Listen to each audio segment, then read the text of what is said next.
No, you did. Okay. I didn't provide anything, right? This is the exhibit. You understand that? Okay. Okay. Did you ever provide any? I stand the objection. Ms. Bennett, did Mr. Adams ever ask you for a call log? No. Your Honor, it's not urgent shifting. The issue has been raised. Your Honor, may we Hold on. approach? Mr. Adams, I'm going to overrule your objection. Mr. Sharp, I'm going to overrule your objection. State, don't ask that question ever again. Structural tool in making assessments of whether or not a particular criminal act is in furtherance of the game.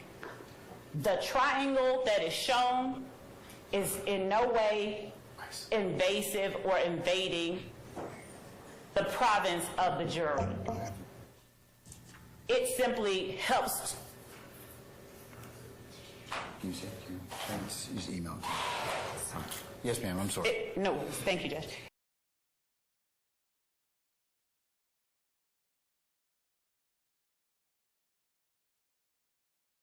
.53 Delta will be admissible, and then I will note that there's a continuing objection. All right. Can I mention something else while you're here for a second?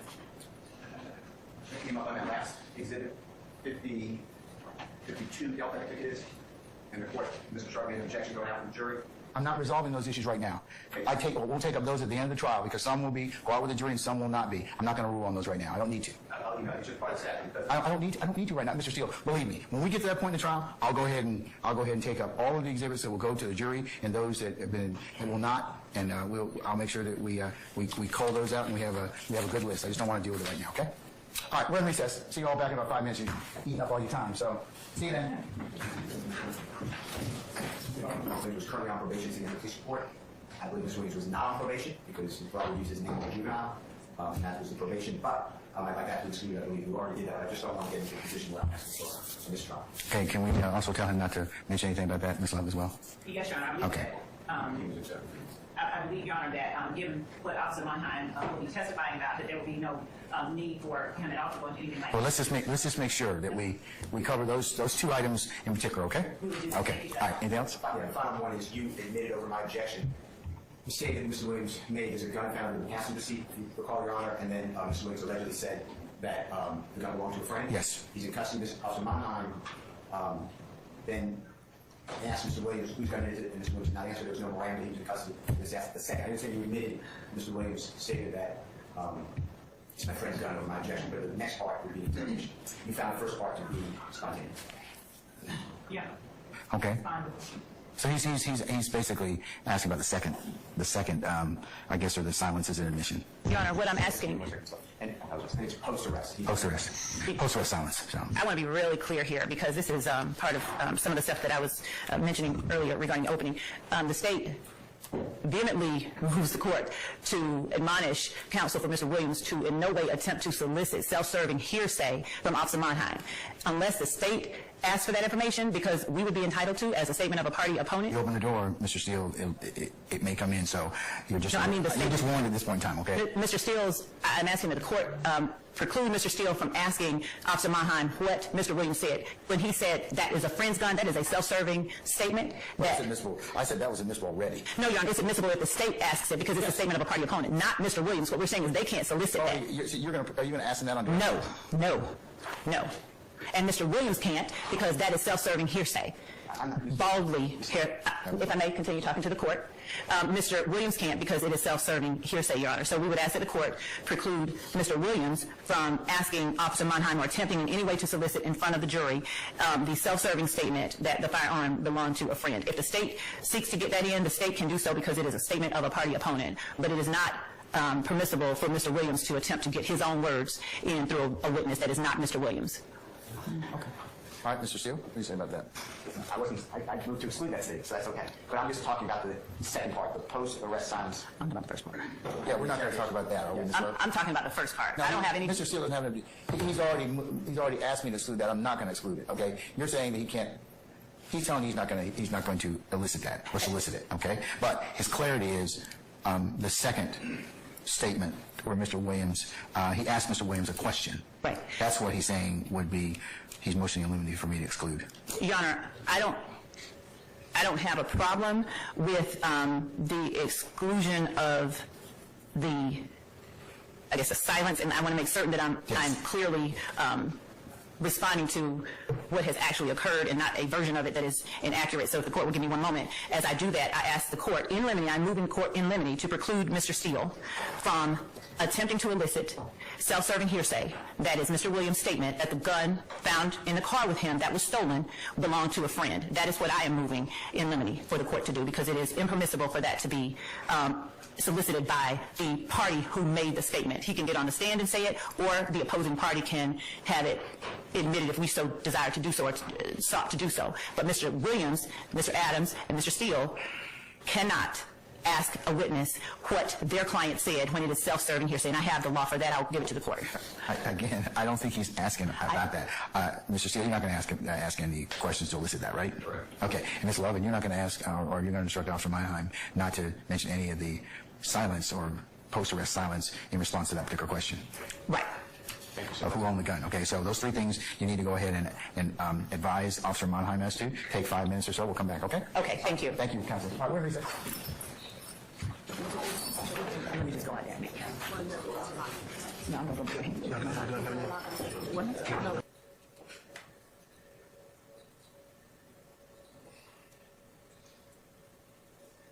here. Positivity and negativity. Positivity and negativity. The label that Jeffrey Williams created was based on positivity, and the game was negative. And did the game precede, did you all form it before Jeffrey Williams started his record label?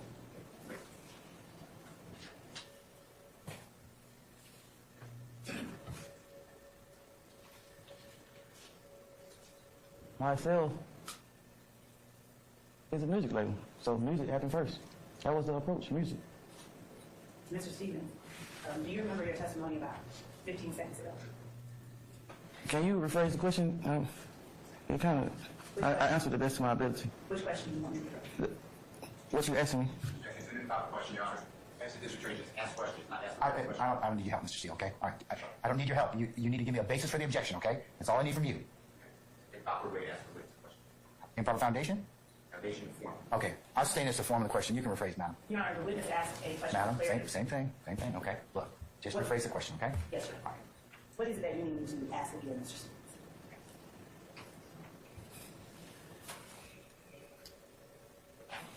You just said a whole lot. So whatever you feel like that you didn't get my answer to, I feel like I answered your question to the best of my ability. So if you... Mr. Stevens, do you understand counsel's question? No, sir. All right, why don't you just rephrase the question, madam? Back up 2 questions. Yes, sir. Mr. Stevens, do you recall me asking you what your contributions to Young Slime Life were? Yes. And do you recall referring to his record label? Yes. Do you recall my asking you why you referred to his record label? I thought that was the direction your question was going in. Do you recall me asking you why you referred to his record label? Yes, you just asked me that. And so, do you recall responding that a record label is something that Jeffrey Williams built? Yes. And do you recall me asking you the distinction between Young Slime Life, the game, and the record label Jeffrey Williams built? Yes. And do you recall answering for the jury that the record label was positivity and that the game was negative? Yes. And is Young Slime Life, the game, the entity, the thing that you were one of the founding members of? No, I was founding of the music. You were a founding member of the... So I committed crimes while being a part of YSL. So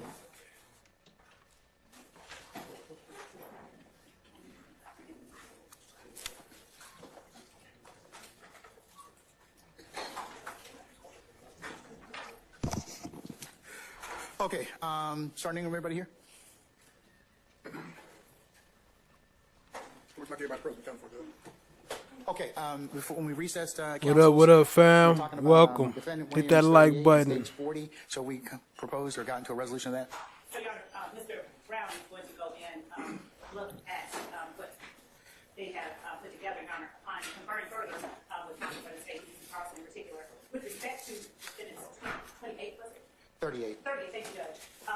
The video itself, Your Honor, is inadmissible hearsay under 24.801A through C and 24.802 and Rule 613. Per 24.801, the exhibit does not have to be self-serving as it did under the old Georgia law, only self-quoting. That is what makes it hearsay under 24.801A through C, and it is therefore inadmissible under 24.802. To properly have the video admitted, the defendant bears the burden of providing to the court an exception or an exemption to the hearsay rule, and the defendant has not met that burden because there is no exemption or exception that applies. The video is not a prior consistent statement under Rule 613 because the defendant has not testified. Therefore, the statement is banned as bolstering or impeachment under Rule 613. Your Honor, with respect to the video itself, the state has left the jury with no misrepresentation or false portrayal about what the lyrics of the song are. And so the rule of completeness and doctrine of curative admissibility do not apply. The meaning of the lyrics is a jury issue that the defendant cannot prove by circumventing the hearsay rule with a self-quoting video. Even for the sake of argument, if the state has in some way misrepresented to the jury what the lyrics are, the state did not introduce a video. So a video is not admissible under either of these doctrines. The only thing then that would be even conceivably admissible would be the specific additional lyrics that provide a different context than the ones the state introduced from that particular song with this witness. Lastly, Your Honor, introducing the video is barred by Rule 403 in that it would confuse the issues for the jury. Because while we here now are focused on lyrics, suddenly the defendant would be introducing a video. That comes in, and that is confusing the issues as to what they really are. And so our position is that it is barred by Rule 403 under confusion of the issues, Your Honor. So when the court asked the state to look for lyrics that were different between the two versions, it is actually the defendant, if that is his grounds for having to admit the inadmissible hearsay video. The defendant bears the burden of presenting to the court what misrepresentation the state has made, and then he is limited to playing only the portion of the song that would then give proper context to whatever misrepresentation regarding the lyrics that currently exist as the state presented in that particular song. I would also point out that it was the defendant who asked and brought up on cross-examination. We're not even talking about open, but on cross-examination, the defendant specifically asked Mr. Stevens, does thug stand for truly humble under God, Your Honor? And that is the only reason the state went back and said, if this is what his name stands for, and he sings about everything else, how many songs has he written that talk about being truly humble under God? So in the 8th edition of Carson on Evidence, Your Honor, page 269, page 80, page 51, and page 432, page 336, and page 438, all pertain to the inadmissibility of this type of evidence, and the video in particular. And this defendant simply is not permitted to make a circumvention of the rule excluding hearsay. He has not provided an exemption or an exception. And I think that I see the court has a version of Carlson, and if I've given the court information from an edition that the court... I'm not as rich as you all are, so I don't have the most recent version, but I am familiar with Carlson on Evidence, so I'm good. I'm good on that. But Thank you. anything else? Okay, all right, Mr. Steele, anything, sir? In regards to, I guess, it'd be Williams 38 for identification. I made my record. There are no differences in lyrics. The prosecution introduced lyrics out of context on redirect under the rule of completeness and under truthfulness to this jury. I would like to do what you already ruled and play the song. And I don't even understand how we're at 24-6-613 prior consistent statement. That's not even close. I mean, we're talking about, you're saying, okay, it's snowing, and we're talking about, well, let's go, so since it's snowing, let's get our pails and shovels and dig up the sand. I mean, this is crazy, their argument. So I didn't bring this up. Okay, no intention of playing it. Mr. Steele, I do understand that, I really do. But I just want to play the song. But you can't at this point in time. Yes, I can. It was brought up with this. Okay, but you know what? It's still inadmissible at this point. It's not admissible at this point. I would agree with the state under 801, 24-8-801 A through C, 802 and 613. At some point, the confrontation laws has to speak in this courtroom.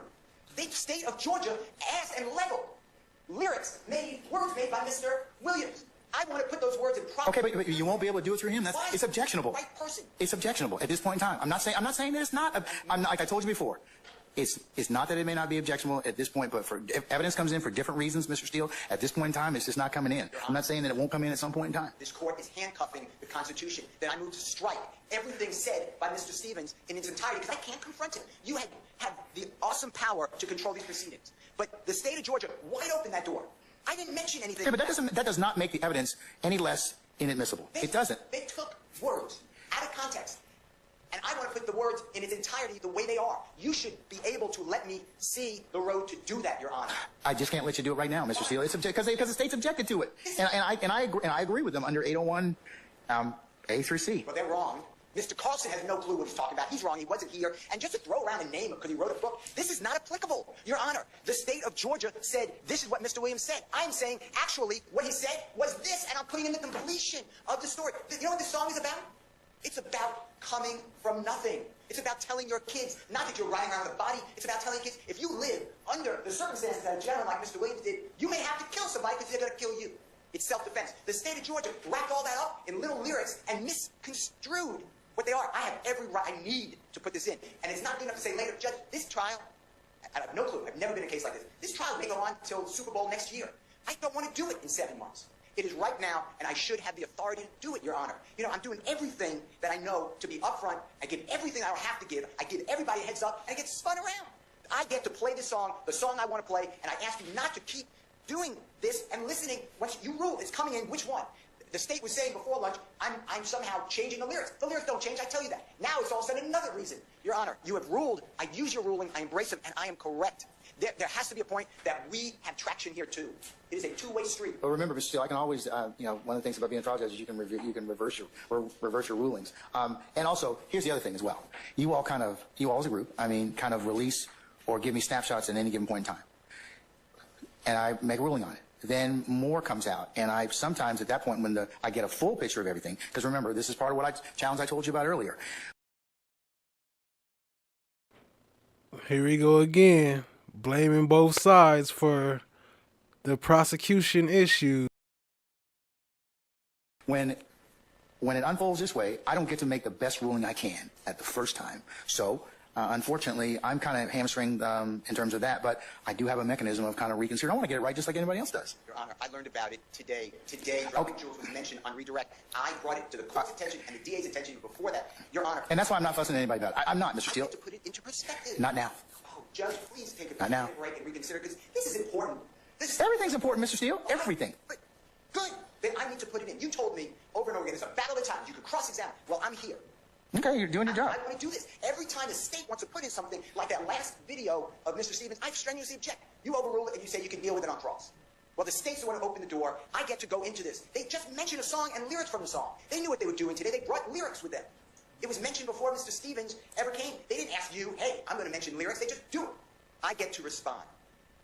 Your Honor, this is critical to me. They are trying to paint Mr. Williams as a person he is not. This is a good man.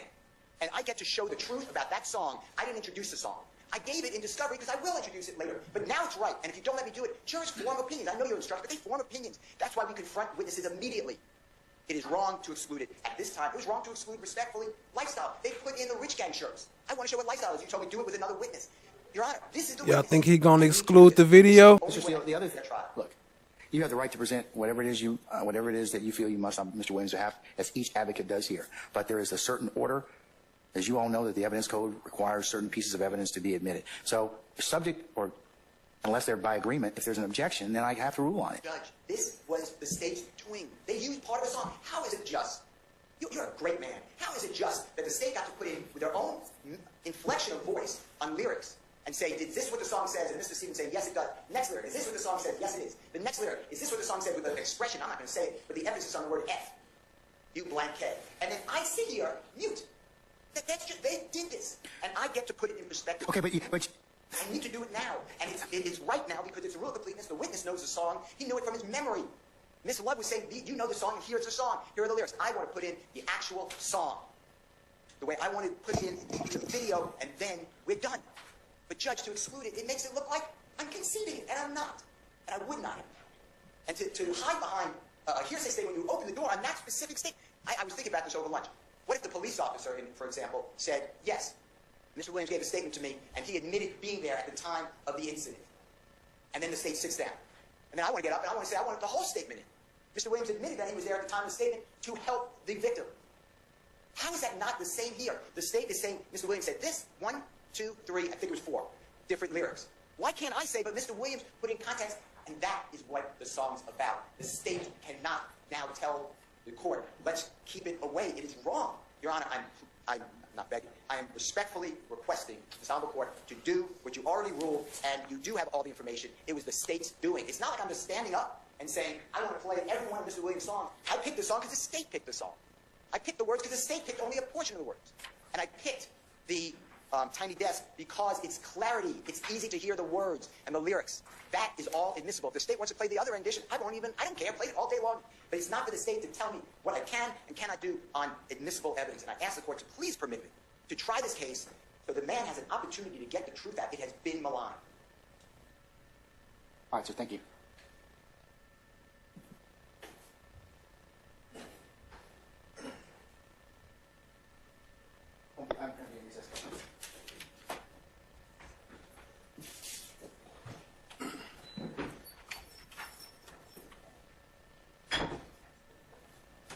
Still hot. Look at him take the jacket off. He hot.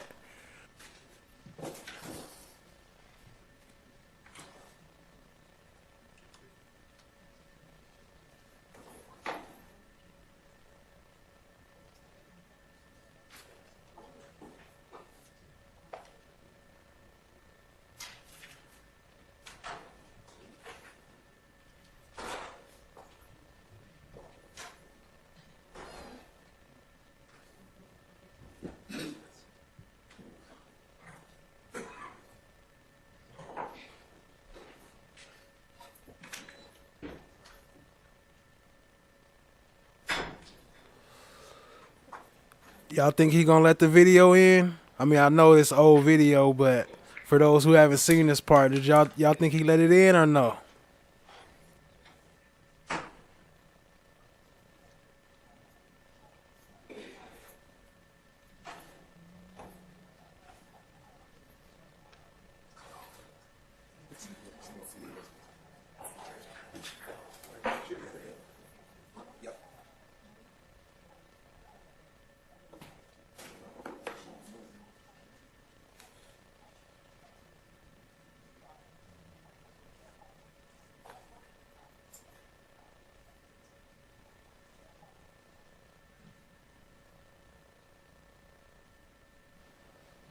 Welcome to Glanville, fam.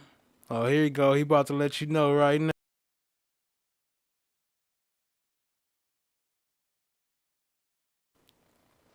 My fault. It's the next one. Here we go.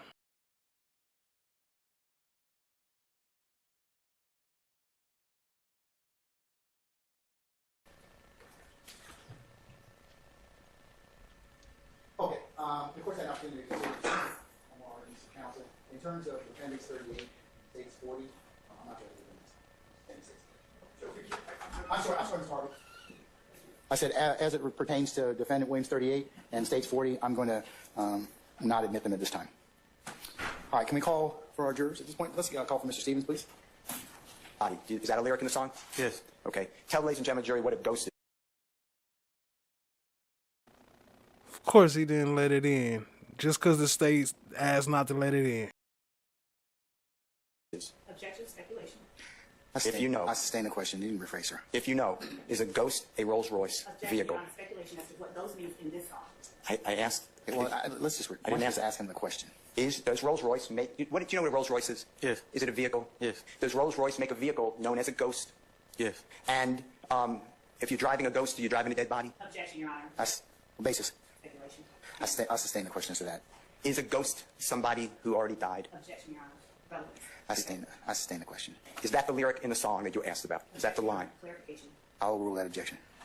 Is that the line you asked about? Yes. Okay. Does it have anything to do with killing anybody? Objection, Your Honor. Speculation. I sustain the question. Who is it? Okay. You were asked about the line, or is this a line first? I was locked inside the trap, didn't think about it, but I got out of it. Yes. Okay. And is that getting out of a neighborhood, Objection, a bad neighborhood? Speculation, and I object to any questions regarding what Jeffrey Williams means in these lyrics that the witness is reading. I sustain the answer to the question posed right now. From what the prosecutor asked you, is I was locked inside the trap, didn't think about it, but I got out of it. Is that getting out of the neighborhood? Objection, Your Honor. That's an answer. I'll sustain the question. How is she objecting against all this? How you gonna use any rap lyrics if you ain't gonna let him say what he think the rap lyrics is? How y'all gonna say what y'all think the rap lyrics is? Do you remember the lyric? I just came up watching my pops gamble my food stamps. Is that a lyric in that song? Yes.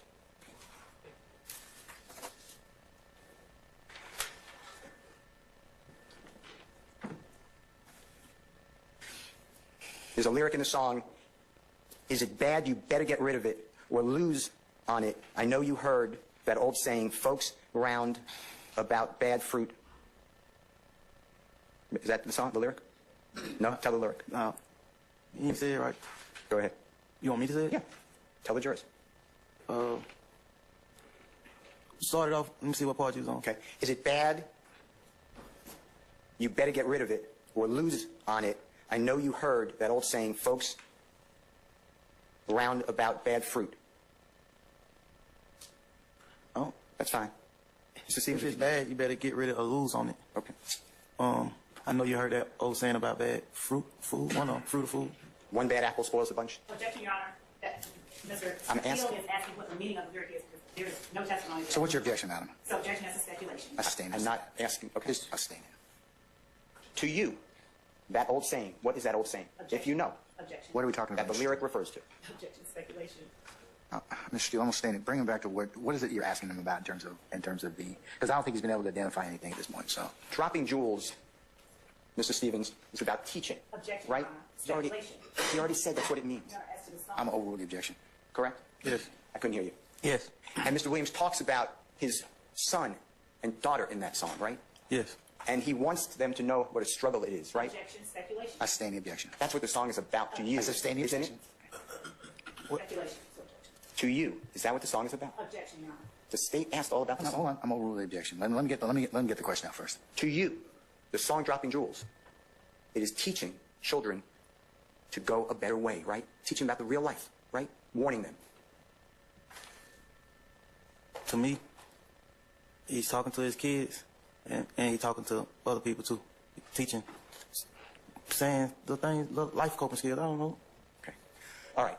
Now, I want to talk with you about some of the chats that the prosecutor was asking about, okay? Yes. And I just want to start here. Your Honor, with the court's permission, can the Honorable Mr.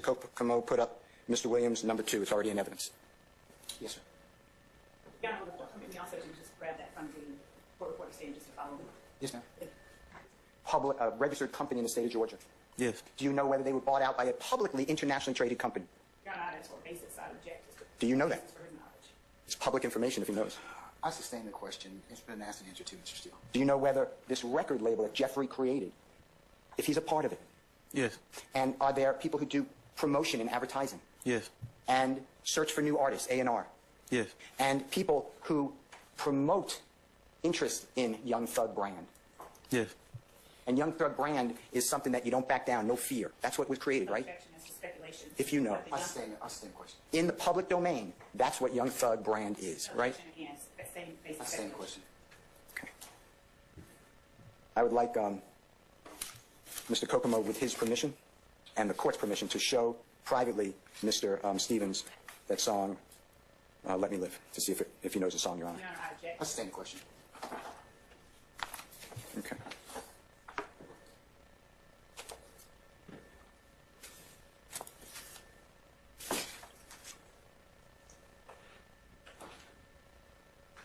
Did Jeffrey ever give you anything in order to enable the stature or the respect or the benefit of any gang? Objection, Your Honor. Did he ever give you I anything? sustain.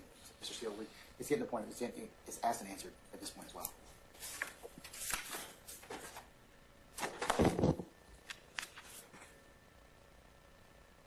Now, in Mr. Williams number 4, the chat that's in evidence, Yes. there would talk about, if you need to see it, we can put it up and hand it to you, okay? There was talk about Mr. Williams saying, I'm on this thread. Don't play with me. I'm a real gangster, for real, for real. don't talk like that behind my back because I'm here. You remember all those conversations? And Mr. Williams said, I pay for everything. Remember all that? Yeah. Does Mr. Williams pay for the $1,500 rent that you were trying to raise? No. And when Mr. Williams wrote, he pays for everything, if you go out with him, he'll pay for you, right? At a club. Yes. True? At the studio. Dinner. Drinks, right? Yes.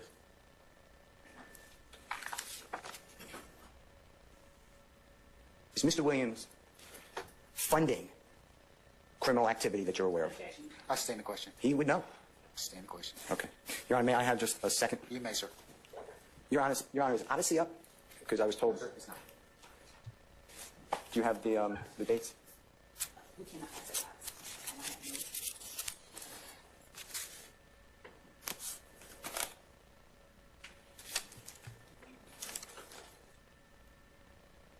Mr. Stevens, the prosecutor was asking you whether I visited you in a jail. Remember those questions? Yes. I asked them for the dates. Yes, Your Honor, as to Mr. Steele talking about anything, conversation outside of Mr. Stevens' presence in his direct or across from Mr. Stevens. What's the basis for your objection, madam? Improper question. I sustain the question. No date was given. Objection, Your Honor, he's testifying. I sustain the question. Have I ever represented you on anything? No. Do we have any type of relationship, attorney-client-wise? No. Do you know that I defended Jeffrey in other cases for 8 to 10 years? Yes. Do you know that Jeffrey's put my name in songs? Yes. Do you know whether you called me because you know I'm a lawyer in Atlanta? Yes. Did that have anything to do with Jeffrey Williams? No, I was just trying to get somebody to represent me for my probation revocation.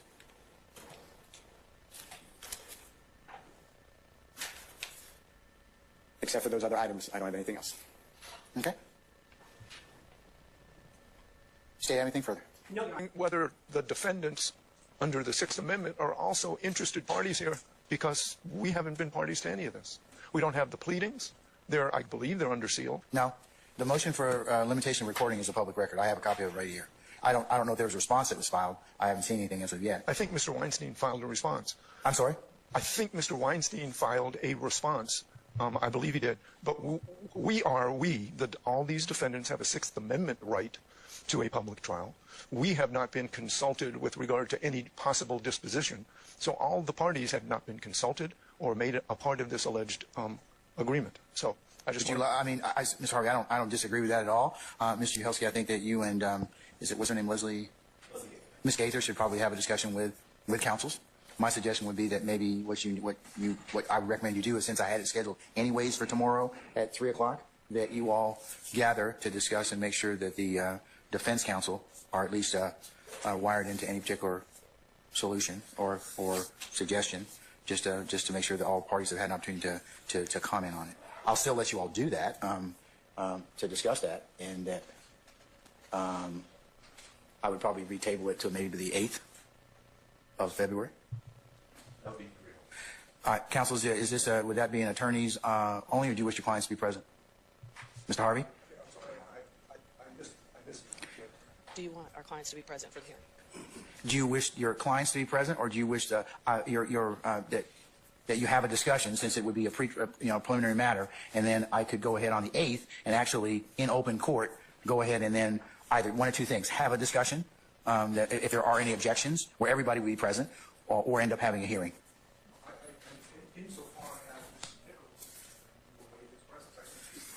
This would just be for you all to have an attorney's conversation, or I still would make it a public on the 8th. Anybody else? Mr. Steele? Mr. Williams, I just spoke with him, Your Honor, and he appreciates the court's invitation for purposes of tomorrow's event. Mr. Williams will freely, knowingly, eligibly waive his right to be present at that one event. All right. Anyone else wish to be? Anybody else who? Mr. Apt. It's the same. We're going to waive Mr. Kendrick's presence for now, All right. but only for tomorrow purposes of that hearing.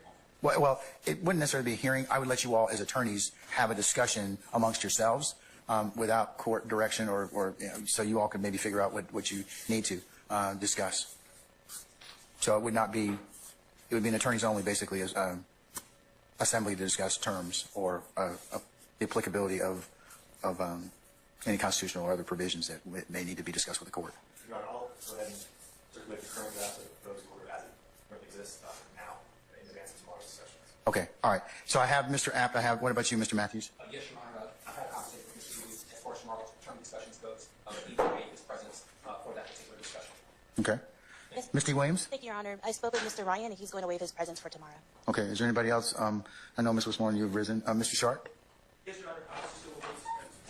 Okay, anyone else? Okay, Ms. Westmoreland, madam? Thank you, Your Honor. Your Honor, it was filed publicly, but there were documents attached and or exhibits that were filed under seal. I spoke to Mr. Weinstein. Sorry, let me back up. Mr. Weinstein, I believe it's filed by the... Okay, anyone else? Okay, Ms. Westmoreland, madam? Thank you, Your Honor. Your Honor, in reference to the motion filed by the state, I do believe that the motion was filed publicly, but there were documents attached and or exhibits that were filed under seal. I spoke to Mr. Weinstein. Sorry, let me back up. Mr. Weinstein, I believe, filed something asking for us, defense counsel, to receive the documents under seal. Today, I spoke with the state to find out their position on providing us the documents under seal. I'm not exactly clear on their position, so that's what Mr. Harvey was referencing in reference to the under seal portion. It's the attachments. All right, I believe there are some documents there. I have not seen them, so, and as of yet. May we find out the state's position on what's their position on providing defense counsel with the documents under seal? They said they would provide their position to the court when I spoke to them about it today. They provide what, madam? I asked them their position, but they told me that they would provide their position when asked by the court. Could you inquire, please? Okay. Your Honor, I believe 2 weeks ago, Mr. Weinstein asked, and we told him we would provide the copies of the of what was filed under seal. We're probably going to do this physically because we're unable to print and send stuff at this point. So we will provide them a copy, or at least show them a copy of what was filed under seal. We have no objection to doing that. Could you do that today? Yes. Okay, all right. Did that answer your query, Ms. Westmoreland? Yes, thank you. Okay, all right. Anybody else? Okay, so tomorrow, you all will have an attorney's own only discussion in regards to, that is the 2nd of February. Your Honor, these are a recorded musical lyric song, and what the state did was they took it with their... He wasn't as bad in the beginning when I was looking at it all, but he do little slick stuff. It's in there if you really paying attention, but it get worse as we go. Keep watching. Their own inflection of voice. They stressed certain phrases, or mostly curse words, and yelled, yelled at the witness, are these the songs? Are these the words? A song, this is not a confession. This is not a statement to a detective. These are protected speech unless, deemed otherwise. And under the rule of completeness, the reason I want to play them is to show the jurors that this wasn't a yell like Ms.love did, and that's my word, and that the phrases were skipped. There were lyrics that are skipped, and my colleagues from Law and Crime, if you would accept that, they have the actual, what I believe the actual voice of Ms.love and the order of how she asked the lyrics. She did not ask all the lyrics of the song. And my understanding is that she transposed some of the lyrics before other lyrics. But have you listened to it to determine that for certain? Yes. And say yes, you have? Well, the answer is yes. I had notes, but to listen to it to determine it, which is what you're doing, that's what was being done. The Honorable Mr. Kokomo, the Honorable Ms. Westmoreland, and the Honorable Mr. Sharp are doing it now. And if I misstated it, they tell me, but that's what I believe to be true. And if I'm wrong, am I correct? Yeah, I'm just going to throw another. I asked this question before, okay? And you need to answer this. I think you all need to answer this. It would appear to the court that whatever song is released or filed with whatever the Recording Academy or it's indexed or submitted for intellectual property would be the true. And there are different versions, as I mentioned earlier, a couple days ago. It also depends upon what version was played, because artists sometimes release full regular version, extended version, snippets, whatever else. So we got to figure out to begin with which version you're talking about. Okay. So the versions, my belief is the version that the state wanted, which was States 40, which was the album cover and then the song being played, if you could recall. Those are going to be the identical lyrics that Mr. Williams did in. How do we know that? I listened to both. But you all don't. You can't tell me with specificity whether or not that is truly the released song or if it's some other release for YouTube. See, I look at it differently. I look at it like I try to bring the pure evidence. I have Mr. Williams live on recording singing that song. It can't get more pure than that. What happens, and the court may know this and just say, I understand. Once an artist, in this case Mr. Williams, does a song in a studio, other people then get involved. They can actually change. Sure. Okay. So I took the most pure statement, if it is a statement. And that's what I wanted to show. Also, the words are clear. Mr. Williams is singing clearly for the jury. That's the whole point. Ms.love was asking about lyrics, asking about words. So what is your issue as to the rule of completeness? Are you saying that Ms.love has misrepresented, or not misrepresented is a core word, is not stated the correct version of the song? I think I'm saying three things. First of all, she stressed certain words that were not stressed by the statement. What does that have to do with anything? Because that's her license as counsel. Not well. Then it's my license as counsel to put in the correct. You know, if somebody. But that's for you to examine, okay? And that's certainly so. But the rule of completeness doesn't cover that. Yes, I think it does because Have you got any case law to that effect? Yeah, I think that it's out of context. She left out. Also, when I say she, I apologize. Ms.love left out. I taught my son how to stack that SHI blank to the ceiling. Yeah, they complimenting my new Rolls Royce, TV in the front of that MF like a tour bus. Spirit of ecstasy got me feeling so blessed. You see, she left that out. She also put, she skipped. Same reason you're fine AS blank ain't never wore a thong. And she left out, I just hope you find another life. Won't pick you up if you ever fall, right? Ain't no more reminiscing. Ain't no more judging. No intuition. Tell me why I'm living. Tell me why I'm remaining here. I was smoking Scotty but not Pippin. I taught my son how to stack that SHI to the ceiling. And when you look at this in context, and I understand everyone has their own interpretation of art, but Mr. Williams is teaching. That's the name of the song. He's dropping jewels. As you may remember, that's an expression. It means giving wisdom. And he's teaching whomever, the audience, some people would say his children, that this is a tough life. And you need to watch yourself. And if you live long enough, you may be in a situation you're going to have to defend yourself. And it goes through all these statements of there are problems in the world. Okay, and Ms.love. Okay, I'm sorry. Go ahead. Ms.love, what? No, I apologize. No, go ahead. Ms.love, attacked the person. Well, what's truly humble and guard about this statement? And it was her vocal inflection. She should have played the song if she really wanted to. It's the state's case to present the way they see fit. But then I have a case to present too. Okay, and I understand that, Mr. Steele. You're Mr. Williams' advocate. I understand that.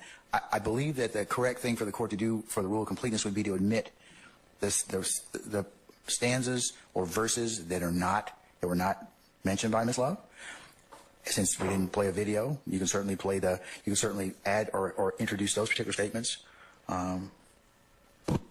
But playing the video, I don't think in its total entirety would be proper. Okay, and I understand that's your thought or maybe your ruling, but I will take respectfully objection to it because I want it to come out as an entire song. This is not a statement to a detective. The song is not just words. It's a composition. It's a melody, and it's the inflection. And that's really what bothered me the most. I know it may bother you, but that's her examination as counsel. It'd be like the same thing. All of us have different pitches and timbres to our voices.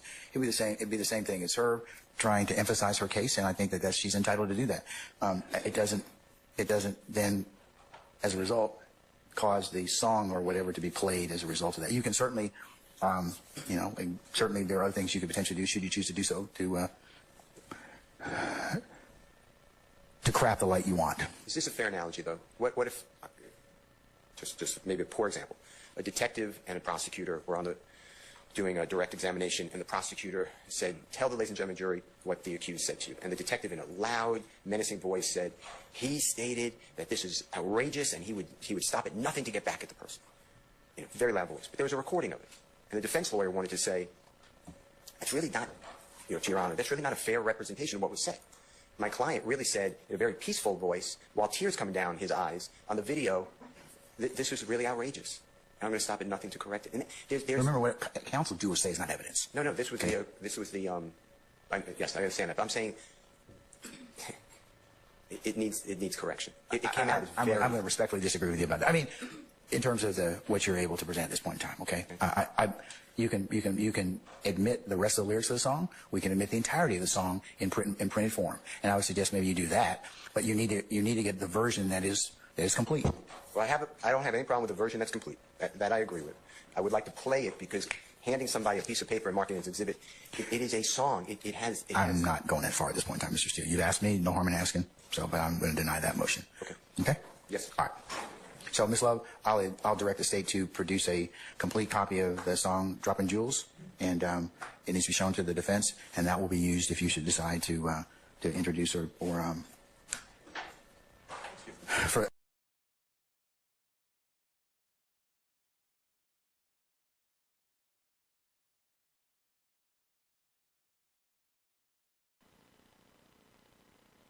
Yes. All right.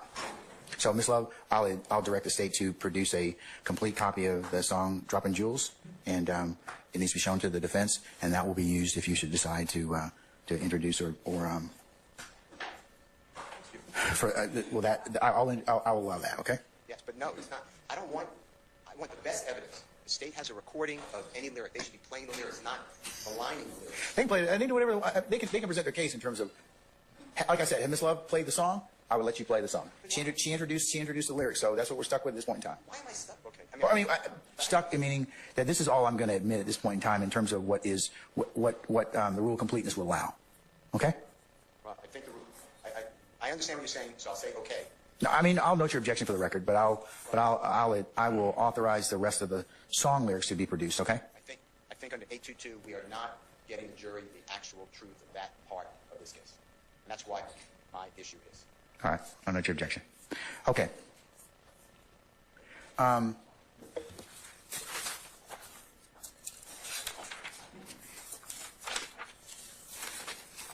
Okay, in considering Mr. Harvey's motion in regards to the tweets and involving Acts 52, 61, and 75, and the overt acts attached to that, and the arguments that have been made by him in tweets 21 whiskey through 41 whiskey, and the arguments that have been made thereof. Also considering Mr. Steele on behalf of Mr. Williams, his objections.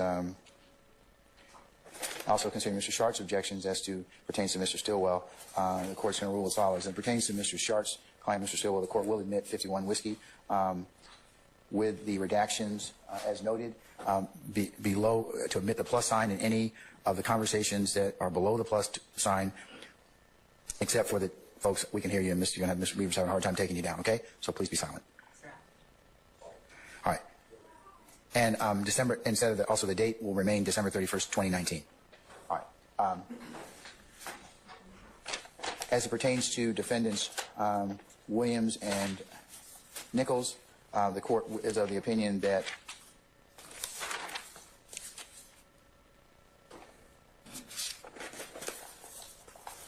assuming that the foundation can be sufficiently predicated as to the 81 tweets in particular that the state wishes to admit, as well as their responses to those particular tweets, the court will, in terms of that issue, the court is going to order that the parties meet and caucus in regards to exactly which particular tweets and responses are in fact go together, and those will be permitted to be presented in front of the jury. I'll base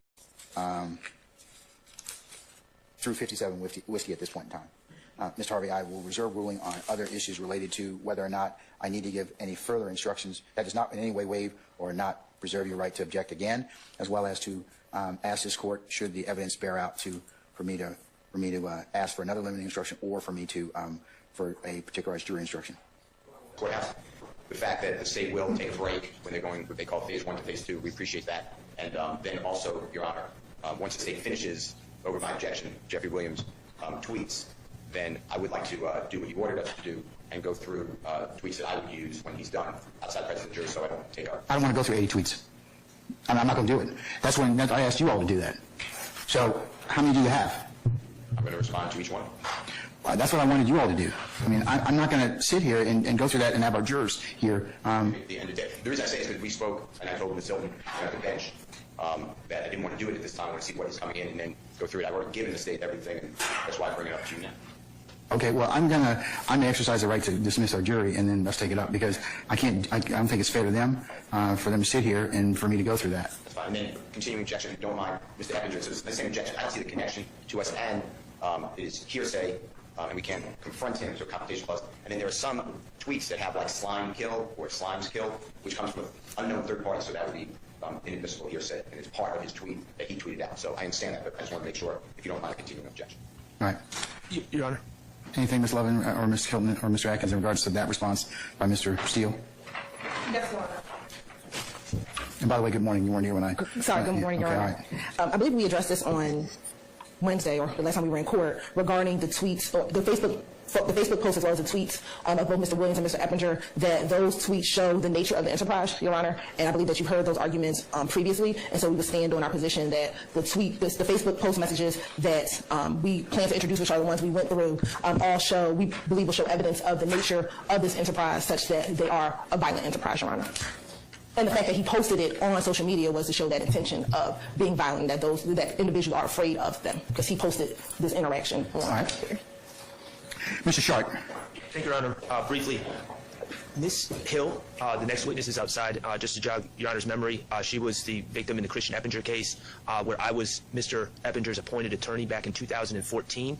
I went out and spoke to Ms. Hill, and she immediately recognized me, which is fine. And I would just ask, I didn't want to take it upon myself to give her a lot of instructions. I would just ask the state to instruct her that my representation of Mr. Eppinger shouldn't come up in her testimony. It's been ruled to be irrelevant in this case. We also put Quindarius Zachary. He's not a party opponent. We put Trontavious Stevens. Although he was indicted, he is not a party opponent at this time. And we put another individual as well as a party opponent, and Walter Murphy. And he's not a party opponent right now. So those statements by those individuals would not be admissible. They're co-conspirator statements. Well, okay, but that's a different. I was dealing with the party opponent. I'm looking at that. So okay, co-conspirator. Well, a few things. You can be a gang member and not be part of a conspiracy. That's a jury question. Well, Your Honor, you're the gatekeeper. So it's a judicial question first before the jury considers it. Okay. And there's no indication, for it to be a statement by a co-conspirator, it needs to be in furtherance of the conspiracy. There's nothing that is said that could be reasonably. Well, isn't that the jury's determination to determine whether or not that is whether or not one, a conspiracy exists, and two, whether or not it was made in furtherance of the conspiracy based on the factual predicate that the state has the burden of proving? No, that's not a jury question, Your Honor. That's like saying, or the weight of the evidence. Well, I agree with the weight. The credibility of the evidence, whether or not. I agree with all that, but that's like saying, isn't it a jury question to determine if evidence is relevant? No, it's no, it's not. It's yeah, it's yours, and 801D2E is yours too. You have to make that finding based on specific facts about an individual statement to make it admissible. Again, they're the proponent. They're seeking to introduce things through exception to these our general rules of evidence, and they need to make a showing, and they're simply not making it. Additionally, Your Honor, this Perry case, I just want Your Honor to understand, as someone, I've watched the video, I know the state has, I suppose you haven't yet, Your Honor. This is not a situation that's at all akin to two individuals talking on a phone, and you need to understand, you need to know what's being said on the other end of the phone call to understand what the party opponent is saying on their end. There's no need for context here. When the state is saying that someone's talking and someone else is talking, we're talking about a camera that's panning to different people. There's no indication from what I saw that this gentleman who's being a general narrator, at least from what I saw, there's no indication that Mr. Williams even heard what the narrator's saying when he says what he said. So it's not someone says something and Mr. Williams says something and we need to know what they said to understand what Mr. Williams is saying. They're completely separate conversations that just happen to be going on within this group of about 20 people in this parking lot on a random day probably 10, 15 years ago. And I also don't know how the state knows it's from 2012. That's unclear to me as well. But, Your Honor, there's no context needed. It's completely distinguishable from Perry. These are not statements in furtherance of a conspiracy, and these are not admissions by a party opponent. All right. Ms. Hilton, anything else? No. Okay, can I see... And Your Honor, also, for the record, we just received, my understanding, we just received this yesterday. That's the first time I saw it, or yesterday or this morning. So, okay, my colleagues are saying that we received it last week, and so that's also an issue, the late disclosure. All right. Madam, when was it disclosed? Yes. The investigative development disclosed it to us last Wednesday, and I think I was in court when I received it. As soon as I saw it on Thursday morning, before I even viewed it, we sent it, and Mr. Atkins sent it on behalf of the state. So we were provided to, I think, probably around lunchtime on Wednesday the 31st. I didn't see it. We were in court. Looking at the time of the email where investigative development sent it, it was probably around the 12:45 hour. I did not look at my email until that next morning. When I received it, we immediately uploaded it to Dropbox and turned it over to defense counsel, which was last Thursday at about 9:45 in the morning. All right. Judge, investigative Belknap's their expert witness. They've been preparing this case with investigative Belknap. I don't think that just because the lawyers haven't received it by a certain date, that's an excuse to hand over evidence that they intend to introduce to the defense counsel at the last minute. I don't believe that is an argument that can stand. All right, thank you, sir. Can you tell our jurors to be at ease for a little bit, please? Just tell them to be at ease, continue to be at ease. We're still working. Do you have State's whiskey, I should say 60 whiskey, queued up to the 7 minutes that you guys propose to show the jury? Yes, Your Honor. All right, can I see it? Yes.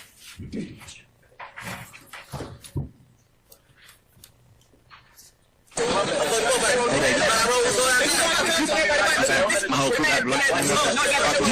We just want to take care of better, man. Anybody else ain't gonna trade their kid. It's a real rocky movement, man. I got them fouls in on Trey. What time? Oh, you started. All right, I'm gonna answer my own question. You started at 000? Yes, Your Honor. Started at 000. Continue this point.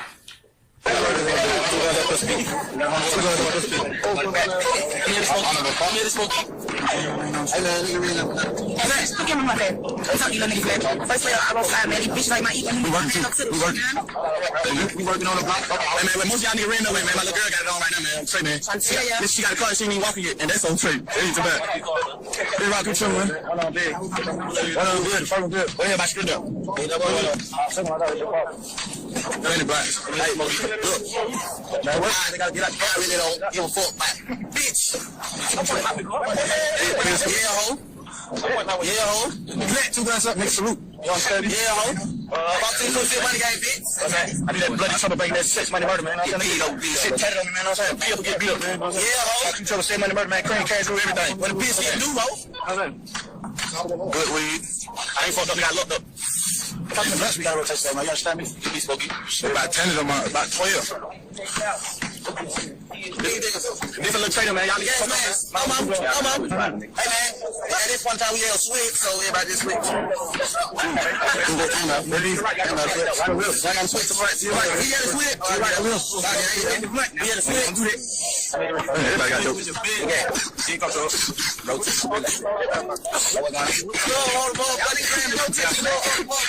Y'all pay that shit to John. Pay that shit to Shumi. Take him out. You know, he say, man, pass the game, he say, give him a house, bro. Hey, man. He say, give him a house. He say, give him a ounce. We got our apartments on control. Go to the club and get 3-4 ounces. We got our apartments on control. Matter of fact, go to the club and get a pound of wood. Yikes. He talking about in a minute. Man, I'm around with the chalk stick. Hey, I'm gonna show y'all what I'm around in. Video is something the jurors can look at and determine whether or not they believe Mr. Williams or any of the other Trontavia Stevens is a part of SMM in the Rock, for Your Honor. Okay. I'm just having a tough time, Your Honor, reconciling. The state does not think that tweets made before and after Mr. Williams tweets things out are needed to give context to his words. But they, at the same time, they're going to sit here and tell this honorable court that some random person giving a 3-minute speech about what he has going on and about buying shoes for his kid if his kid asks, and about his baby having a car but she can't even walk yet, is needed to give context to things that Mr. Williams supposedly did on that video. Those two things, in my mind, cannot be reconciled, and I think that the state's arguments are shifting as we go from issue to issue. Perry does not relate, Your Honor. There's a case, Beach v. State, and it's plain error analysis, and ultimately they did not find for the appellant, they did not find plain error, but they did find that the prong of the plain error analysis, they found clear and obvious error to satisfy that prong, and that's 351 Georgia Appeal 237. And that's a case where 351 Georgia Appeal 237, and there's not, just to be clear with Your Honor, in the opinion, there's not a lot of analysis on the prong that I'm relying on it for, but they found clear and obvious error for just playing an entire tape, interview of the defendant into totality, and not redacting out irrelevant and prejudicial parts of the video. In that particular case, a prior incident was held inadmissible, but the statement made by the defendant in the tape referenced that prior act, and the court held that it was clear and obvious answer not to redact to eliminate reference to that prior act. It appears in that case the gentleman may have been representing himself and opened the door to his statement generally, but they said that references to the inadmissible act should be redacted. So the rule of completeness in just taking something that the defendant did and then just everything around it is automatically admissible, that is not the holding of Beach v. State. And as I said, the state's only presented U.S. v. Perry, which is easily distinguishable from this video. Thank you, Your Honor.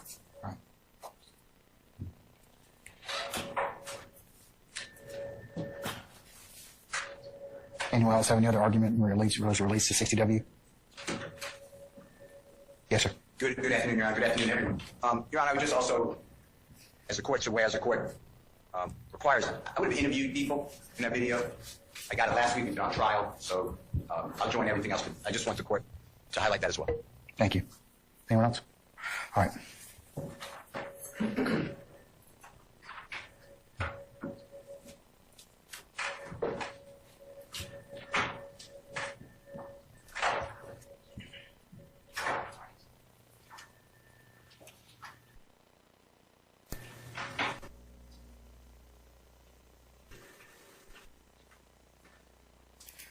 Can we, I have a question for the state. Yes. Is it possible to redact out the people that are smoking marijuana?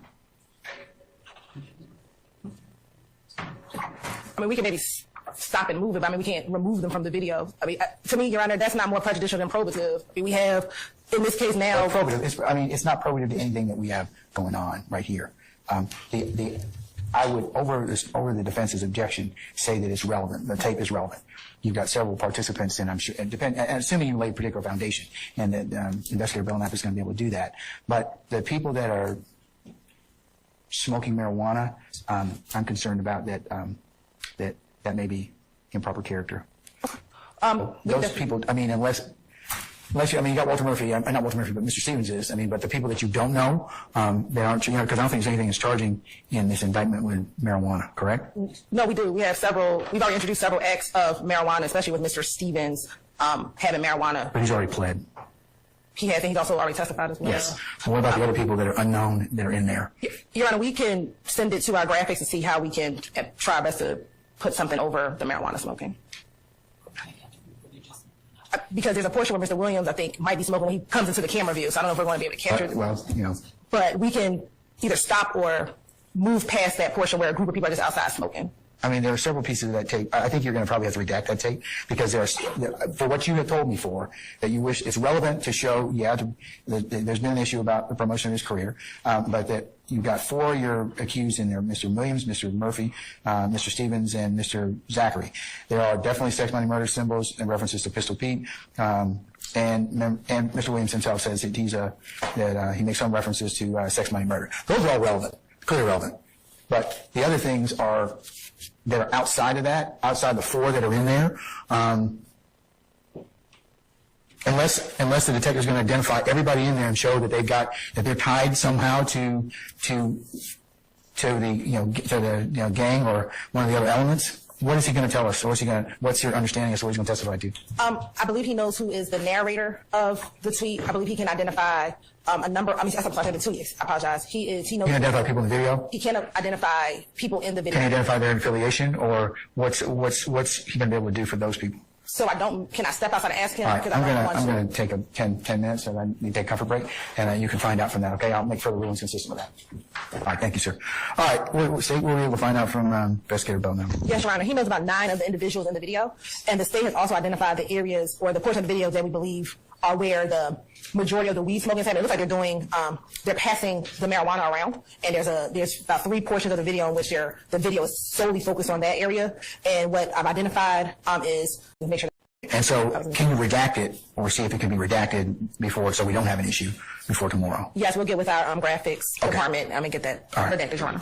Your Honor, while I do appreciate the court's ruling, I would just like to reiterate, from my perspective, this gentleman who, whether Investigator Belknap can identify who he is or not, whether he grew up in Cleveland Avenue or not, and I'm talking about the first individual who's talking about having a car for his daughter who can't walk and buying red-bottom shoes and all the rest. Nothing he says, the state has not shown that he's a co-conspirator. The state has not shown that he's a member of Recuse, but even if we accept all those things as true, nothing he says is in furtherance of a conspiracy. And I understand the state is alleging that my client, Mr. Stillwell, is involved in a conspiracy, and people who speak in furtherance of the conspiracy under the law, if that was proven, would be admissible. He is not speaking in furtherance of any conspiracy, and he certainly does not speak on behalf of my client, which is essentially what the co-conspirator statement is based on. All speak on behalf of each other. He's not speaking on behalf of Mr. Stillwell when he's talking about his family and buying, all these cars that he has, that his baby has a car, and buying red-bottom shoes. He's not speaking on behalf of Mr. Stillwell, so I am, on behalf of Mr. Stillwell, and I imagine the other counsel here, I'm just failing to see how his narrative, which is not needed to provide context, falls under 801 D2E. And we would ask that if this is going to be admissible, we just chop out the first 2 minutes or so where he's just going on and on. In line with that, there's several references to going to get an ounce, going to get pounds of, and I believe that there's no connection or nexus with respect to the gentleman that my client who sees here in this court and the rest of the people that are part of this particular indictment that are seated at these various tables. So to that extent, Your Honor, I ask the court to take that into consideration about the reference to pounds of marijuana and ounces going to get the pounds, things of that nature, sir. Thank you. All right. 2 things. Oh, I'm sorry, Mr. Harvey. Want another 105 limiting instruction? Yes. Okay, all right. Denied. Okay, but now we cleared that. What else you want? Understanding of this particular video is undated. My understanding, and the state will correct me if I'm wrong, is that it is from 2012, which predates the allegations in this indictment. It predates the beginning of the conspiracy alleged in this indictment. It refers to specific groups that are not alleged in this indictment. And if it's in 2012, Mr. Nichols was 17 years old, I believe, at that particular time, had absolutely nothing to do with this or the groups that are talked about in this particular video. So I want to renew my objection to its admission with regard to Mr. Nichols. But I think it's historical. I think that it's a historical development or the issue the state has raised before about Rock Crew, of the hybrid nature of gangs, Rock Crew, sex, money, murder. So I understand what they've said. My argument is that that doesn't hold water, and I'm renewing that. Number one, that's for the 105 instruction. And we are at the point where Mr. Nichols has been dragged into this evidentiary quagmire, and with all due respect to my counsel, I'm gonna go ahead and skip past that part. They started glitching that on purpose, and he was talking about some cold stuff, and they was getting caught up. So you know how they do. They start glitching the system. Let me see if it's some more of that part. I mean, after that part. by my co-counsels. Continued about to ask you for that. Please provide me with an order, which I did the following week. The order was not signed and entered for whatever reason. But, Your Honor, the discovery continues to be dribbled out, and the court has made no inquiry into how long has Detective Belknap had this video. Why couldn't he have given it to the state to provide to us before trial began? So that's all I want to add, Your Honor. I do have that question. Why the late disclosure? At least in our initial direct, or we won't use it until cross-examination. And the only reason why we're using it is given the line of cross-examination that happened yesterday. That's why the state did not bring it up in its initial questioning of Detective Belknap, because we did receive it at a late time. But as soon as we turned it over and we advised counsel. At this point, it's continuing discovery. Please inquire as with Detective Belknap as to when he believe using it to rebut what has come out on cross this witness, and this particularly regarding Mr. Williams, Rock Crew, and the position that Mr. Williams. All right, I'll just go to the next one because, yeah, they started tripping on that one. I don't know what was going on. Now, if this trial ends in a mistrial, will be correct. The adjustment to the contract, new contract, whatever you would like, the terms of payment will be $5,000 a month through the duration of the trial. Now, if this trial ends in a mistrial and you're going to schedule another one, at the end of this trial, Mr. Williams will be withdrawn. So if there's going to be a whole other one, new attorney, that's on them. But for the duration of this trial, will be $5,000 a month. Did I get that right?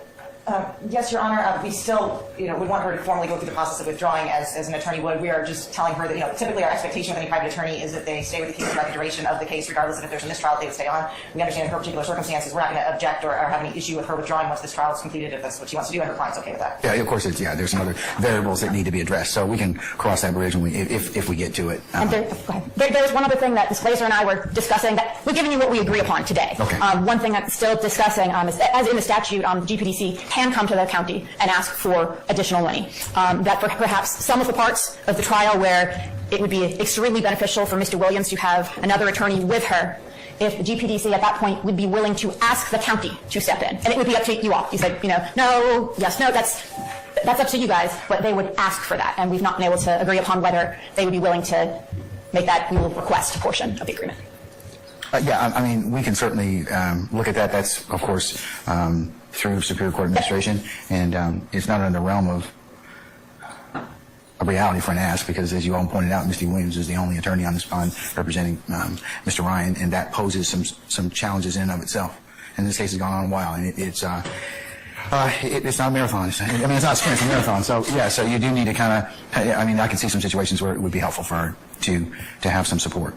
So, so if that's something you all wish to explore, we certainly, from the Superior Court side of the administration, we'll certainly see what we can do to facilitate that. Yes, Your Honor. And I will tell you, Your Honor, that we were just saying we're not committing to anything as far as that wasn't something that we had resolved necessarily. We are going to have a separate conversation with Mr. Williams after court as far as what support we can potentially provide outside of what we're agreeing to today. Yeah, I mean, okay, that's fine. Yeah, that's just something, an additional thing we are discussing. We have put on the record what is agreed upon. So what you've agreed upon, just to make sure I understand, is that you will you'll reform the contract to reflect your understanding. That's cold. They don't even want to pay her. All that money that the prosecution making, but the public defenders don't make shit.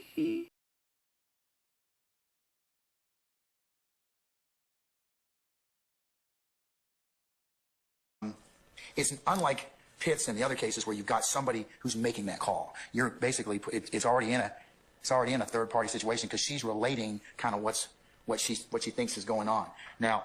So that's kind of what I have to kind of decide to begin with. Is the call primary purpose testimonial for the purposes of prosecution of gathering information for later? I can see how it could be either one, but I have to kind of take a look at the facts and circumstances to make a determination as to that. So, but unlike Pitts, the victim is making those calls. So, Judge. So in this case, you got a third party who really doesn't we don't have granularity of what she's talking about.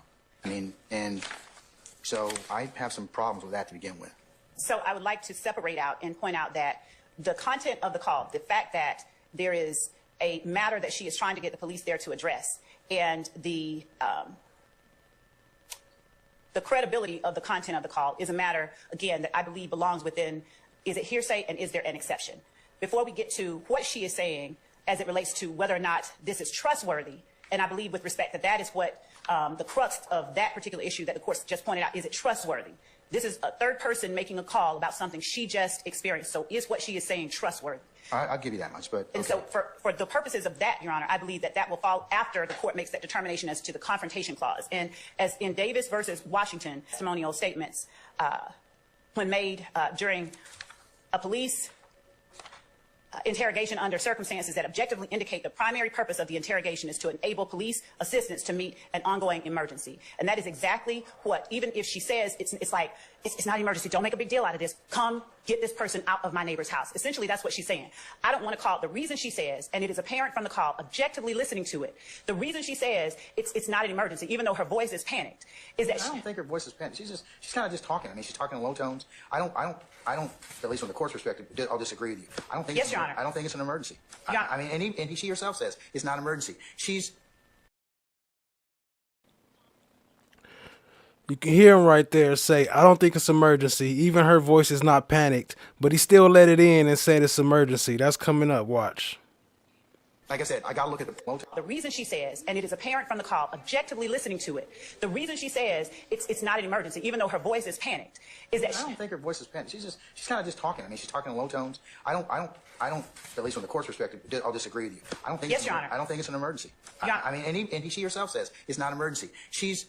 Like I said, I got to look at the primary purpose for the call. Is the primary purpose for the 911 call to provide information that may be used later, or is it for an emergency or some other reason? Pitts kind of distinguishes that because you got somebody who's getting their, for lack of a better word, their behind torn up, and she's calling, and there's certainly where it could be argued that truly is an emergency.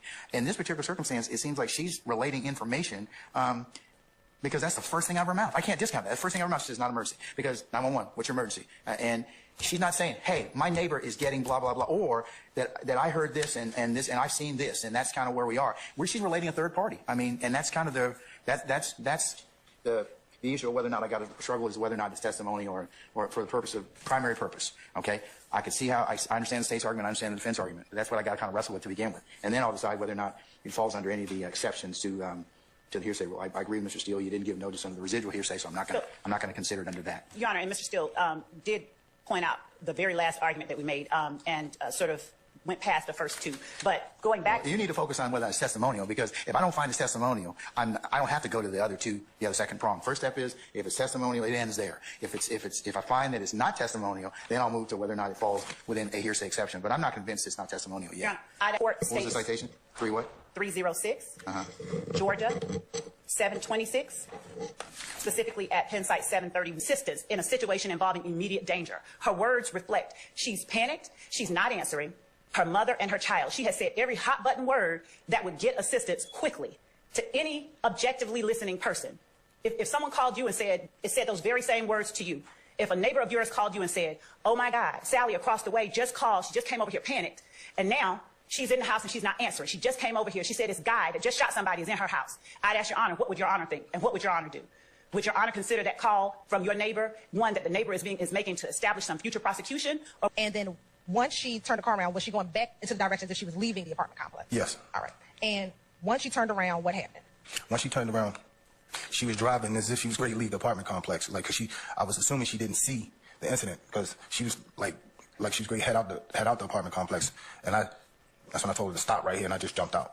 When you said you saw the person shooting, was that before you turned the car around, or once y'all turned the car around? As we started approaching, because we was kind of far away where you really couldn't see because it was cars in between them. It looked like they was in between cars, and I was on the passenger side, and I was looking for it. So she was pretty much just driving. I guess she didn't see. I don't know. I can't tell you what she saw. Right. I can't tell you what she saw. I'm going to tell you what. I stand objection. Yes. So don't tell me what she saw. Just tell me what happened. So she drove by the vehicle. Yes, she drove by the vehicle. Yes. When you said you saw a person in a red shirt shooting, how far were you when you saw that person shooting? I said approximately 10, 15 feet. Were you in the car when you first saw him shooting, or did you see him shooting once you got outside of the vehicle? I saw him shooting, running away from the vehicle, shooting with my back turned. I didn't actually see the gun in his hand. I heard the gunshots and I saw him because his back was towards me. But as I got closer to me, I saw the gun in his hand, and that's when I jumped out. Okay. And once you jumped out, what happened? Then I had my weapon on him, and I'm telling him to drop the weapon. I'm telling him to drop the weapon, but he didn't comply. He just continued to run towards the car. All right. And when you get out and you're telling him to drop the weapon, the car that he runs to, how far are you from that car? To be honest, I wasn't sure how far it was. It was behind me. I was focused on the threat at the time. I got kind of like tunnel vision at the time. Okay. Did you see that individual get into the car? Yes. Once he got into the car, what did you do? I ran up on the car. All right. And when you say you ran up on the car, where were you? I positioned myself like on the corner. That way I could see all angles of the car. Like on the corner where I'm gonna like towards the right front light. And was this car pulled in or was it back then? It was back then. All right. So when you go up to the car, are you now facing the driver? No, I was facing the passenger and the driver. The driver, I could see both of them clearly. All right. And when you saw the passenger and the driver, what did you see? I just saw I saw both of them, but I couldn't tell you what they looked like. I kind of locked in on the driver because I wanted to make sure he saw me. I was like, showing eye contact with him. So I was locking in with him to make sure he saw me because I wanted to make sure he saw me. And you said you want to make sure he saw you, so the driver, was it a male? Yes, it was a male, yes. And just lean into the microphone and read it to the jury so the jury can hear you. On September 11, 2013, I, Officer Davis, was sitting in the driver's seat next to my FTO SPO Black at the Quinn Laundry on Cleveland Avenue at approximately 12 p.m. I backed into the parking space to the side, close to the back wall of the location. Maybe 5 minutes later, I told Black I heard gunshots. I'm not sure exactly how many shots I heard. Maybe 2 minutes later, I heard a noise and asked Black what that was. He said, a dumpster truck. Maybe a minute later, I seen a maroon color vehicle airborne from above the wall and in front of me into the building's brick wall. I thought it was a regular auto accident until suddenly 4 black males, I remember the front 2 wearing white shirts, started to run from the car. Both I and Black got out of the vehicle. I began to run behind 2 fleeing suspects that jumped the gate when Black told me to come back and get. How the hell is she reading from the paper? Get the male suspect laying on the ground. I remember the male had a tattoo on his face with the letter D. Stop right there. Now, during your statement, were you asked by Investigator Calhoun, can you describe the other people that led the car? Yes. And would you read what your response was to that? The male, okay, sorry. All four were all black, and the 2 males that ran had on white shirts.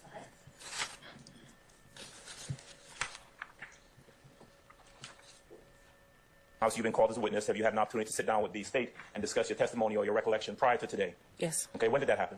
I can't remember the exact day, maybe about a month ago. Okay, and at that time, did you have an opportunity to tell the district attorney's office what you remembered from that day? I did. And did you have an opportunity to review your statement from that day? Yes. Okay, so it was a month ago, not just today. It was a month ago when you actually had an opportunity to refresh your recollection about the incidents from back in 2013. Isn't that right? Yes. It wasn't just that you came in here today and couldn't remember. I mean, you talked about it a month ago with them, right?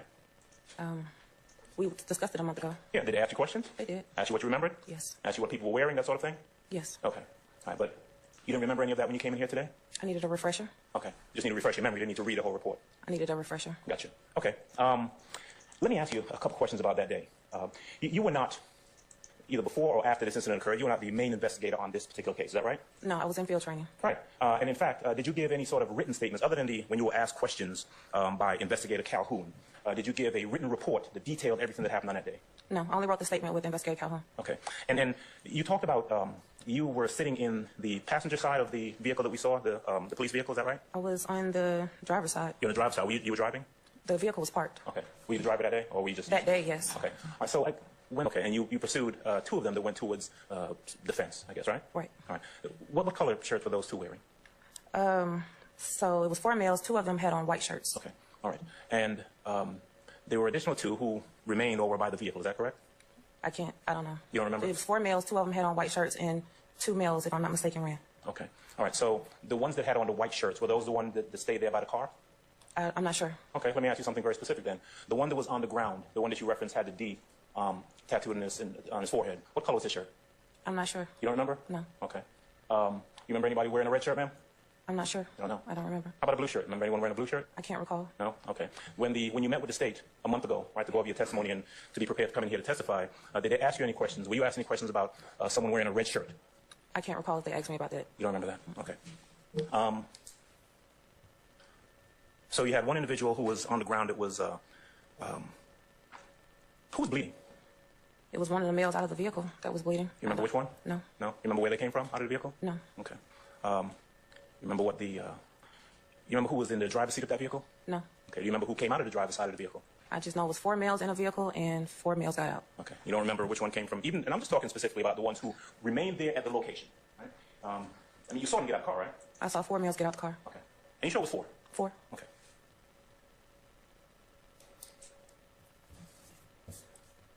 After your field training officer told you Was to come she even there? If I'm not mistaken, I was standing with a suspect that had got shot, and that was my role, to stand there and make sure that he was okay until he went wherever he needed to go. Which one was that? I don't know. Okay. Were you charged with interviewing any witnesses inside of the laundromat? No. No. Did you see any officers? Did you speak to an officer, Booker Higgins? I know who she is. Yes. Did you speak to her that day? No. Did she arrive at the scene at any point? I can't recall. You don't remember if she was even there? Okay. Well, do you know who an Officer Porter is? I know who she is, yes. Do you remember whether or not she was there on that day? I don't. You remember if she came to the location? I don't. Don't know that either? No. What about Officer Robeson L? Do you know who that is? I don't. Okay. What about Officer, did you know Officer Calhoun before he took his statement on this day? No. What about Detective Quinn? You know Detective Quinn? I don't know him. I know who he is, but I don't know him. Okay. Did he speak to you in regards to your observations on this day? I'm not sure. Okay. Do you remember the names of any officers who were there that day? Me and Officer Black. That's all you recall? Yes. All right.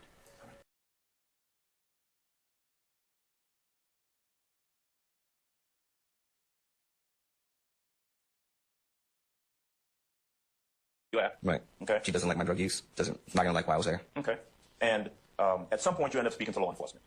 Right. Your main concern at that point is trying to not get in trouble for being high, driving around, right? Right. Being at some location trying to buy drugs, right? True. Being at some location taking drugs, right? You end up, in your words, lying to the police officers or whatever detective investigator was you spoke to, right? And basically, I was stretching the truth and not being very truthful with my words. Okay. I think you said you were going to tell them anything you could at that point to get out of trouble. At that point, yeah. All right. So whether it was, someone took the car at the gas station, or someone stole the car from some location, or someone took the car from the house, whatever it was you needed to say, you were going to tell law enforcement at that point. True. And you did, right? True. Okay. Now,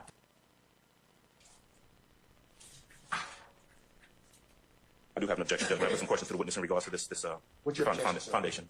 Overruled. All right. You can ask him on cross, okay? All right. Can I state on the record, or can I step up and put my complete objection on the record in regards to why there's a lack of foundation? He's laid a foundation. I concur, so I'm gonna overrule the objection at this one time. Understood. Do you have another objection you'd like to pose? No, the base of the objection is foundation. Okay. I do not believe he's laid a proper foundation for this photograph. All right, I'm overruling that objection. Okay. That's what continue to do. Okay. All right. So noted. All right. Go ahead. Thank you, Your Honor. I'm going to admit stage 152. And where is the second part of that Summerdale apartment complex? And so can you show what, if you were to scale the fence? I heard a sound and I thought it was possibly like a garbage truck dumping a dumpster.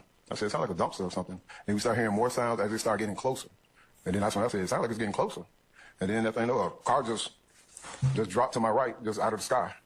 And then as it dropped to the ground or in the parking lot next to us, it went forward right into the corner laundromat.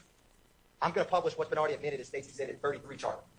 Now, with what you just described, do you see when you crashed into that coin laundry, what did you see next? So once it hit, there's like about 4, maybe 5 black males exited that vehicle. I know there was one that was closer to me because basically it's just like a quick reaction. I just jumped out the vehicle. A trainee jumped out the vehicle. The closest guy I grabbed by the collar of his shirt, placed him, told him to get down to the ground. And when I looked back, my trainee was about to pass the vehicle. Then I saw another male. Basically, he already had gotten out the back seat on the passenger side of that red vehicle. And it almost like he was about to try to slip behind her if you didn't see him. And I told her to get the one on the ground, get him. Now, I want to break this down a little bit. Where did the other males that you described you saw get out of the car go, other than the ones you and Officer Davis? There were two others that, facing this picture, they went towards the right. There's a retaining wall over here. They jumped the retaining wall and the fence over on the right side. Can you use that pointer to help describe what you just did? Thank you, sir. Did you have them on when you saw the 4 to 5 black males run from that car after hitting the wall? Yes. How far were you from the red car when you saw the 4 to 5 black males run? Basically, probably just, I can't say if I was still in the car, my patrol car, or I was jumping out. That part I can't remember exactly. And I'm coming from this retaining wall in State's Exhibit 31 Charlie when you saw the 2 black males yell at me. I was still with the guy that I had put down on the ground. I did not try to leave him. So once I had him in my custody, that's where I stayed. And I just remember just looking up at him, but other than that, I just kept. Black males yell at me. How far were you from this retaining wall in State's Exhibit 31 Charlie when you saw the 2 black males yell at me? I was still with the guy that I had put down on the ground. I did not try to leave him. So once I had him in my custody, that's where I stayed. And I just remember just looking up at him, but other than that, I just kept my attention on this guy. And did you have on your glasses when you saw them scale the fence? Yes. Thank you, Officer Black. You see individuals get out of the car Yes. and run, right? Your description or your recollection is that it's 4, maybe 5 individuals, right? Yes. Okay. The person who Officer Davis ended up apprehending or interacting with, that person got out of the rear passenger seat of the car. Is that right? That's where I seen him at, yes. Okay, that's where you saw him. Fair to say that person didn't get very far. No. All right. The gunshot that he had was it to the leg, the groin area, something like that? Yeah, it was to the groin area now. Which side, I can't say. Okay, but he wasn't very mobile. True? No. Okay. All right, so we know that guy who was in the car is out and he's laying on the ground. He had on a red shirt, did he not? I don't remember. Okay. All right. The guy who got out of the car that you grabbed a hold of, where was he in the car? Do you recall? No, I don't recall if he was in the front, back, not sure. Okay, but he was a big guy. Yes. He was easily over 6 feet tall. Yes. Now, I heard 300 pounds thrown around a while ago. He was in the area of about 300 pounds. Close. You can be 280, 305, 310. He was a big guy. Yeah. You're a big guy. Yeah. I think you told me the other day, you're a little bigger now than you were back then. Back then you were kind of slimmer, trimmer, that sort of thing. My words. You were smaller. Well, I'd say more toned. Yeah. All right. You got thick fine over there. Okay. Anyway, but he was a big dude. Yeah. And he had a gunshot to the back. And he was bleeding as well. I think it was supposed to like the shoulder blade areas. Okay. One of the things I think you testified to, and maybe you told me also, is that you were holding him, and it was after a while that you realized you had blood all over your arm that was coming from him. From when I grabbed him to the back of his collar. He had on a blue shirt. He was like a light blue. Okay. So we've got the guy on the ground with Davis who has on a shirt. You don't remember the color, right? But you know that the big guy who got out of wherever in the car he got out, he had on a blue shirt. Okay. Now, there were other individuals, you said 4, maybe 5 altogether, right? But at least 2 others you saw go towards the right of where the car landed, right? Yes. All right. Would I be correct in saying that you can't recall a good description of those individuals? No. If I were to ask you what they were wearing, you couldn't recall? No, sir. If I were to ask you what they looked like, hairstyle, that sort of thing, you couldn't really recall? No. Okay. All right. Were you aware of someone else with a blue shirt being apprehended somewhere around the corner? No. Okay. The vehicle that was crashed against the laundromat, it was kind of a small car, right? Was it an Altima? I don't remember the make and model. It wasn't a big car. No, it wasn't no big large sedan though. Okay. 4 doors. Okay. It's fair to say that your role in this kind of started with that car coming over and dropping there on the ground, and ended with you and Davis kind of interacting with and apprehending these 2 individuals. Right. Any detectives or any other officers about getting video from the owner of the laundromat? No. You got any conversations with that? No, I don't call any. No. With that? No, I don't call any. No. Did you talk to, Officer Detective Quinn? Mm-hmm. Did you see him on that day? I don't remember. Okay. What about Velasquez? You know Velasquez? Yes. Okay. Did you have a conversation with him on that day? I don't remember. Okay. There is a crime scene. Well, was there a crime scene unit that showed up on the scene? Yes. Okay. You would not have had any interaction with the crime scene unit, correct? No, I really don't have no recall of that either. All I remember was just dealing with what we was dealing with right there. But as for investigation purpose-wise, wasn't you? No. Okay. All right. You don't know what happened before that car came sailing out of the sky, right? What was going on with the car? No. Okay. The photo that you were showing earlier, and if I can have photo one, I think that's 150C. All right, this is an overhead, kind of like a satellite depiction of the entire area. Is that right? Yes. This is you would agree with me? This is a depiction from the common day, from today, from the 2024, right? With the green trees? Yeah. Well, okay, maybe. Some will be wintertime now. All right, let me put it this way, right? It is wintertime. And trees aren't green. Yes. This is not what the area looked like back in 2013. Is it fair to say? I mean, a little different. I know it used to be a McDonald's, but I can't remember the McDonald's was there then either. Okay. Fair to say that looking at this picture, you know it, and you know the area because you patrol that area. You've been there since 2004. Yeah. Okay. So you can look at this photograph and you can say, well, that's the Summerdale Commons apartment complex, and you can see where the Skyline Laundromat is. But the truth is, as we're looking at it, you can't see the fences that you're talking about that you have to navigate to get from one location to the next. True? Yeah, that's true. Okay. And although we see Cleveland Avenue, we see see what the red pin, where they call it, is? All right. This is... The tree is covering.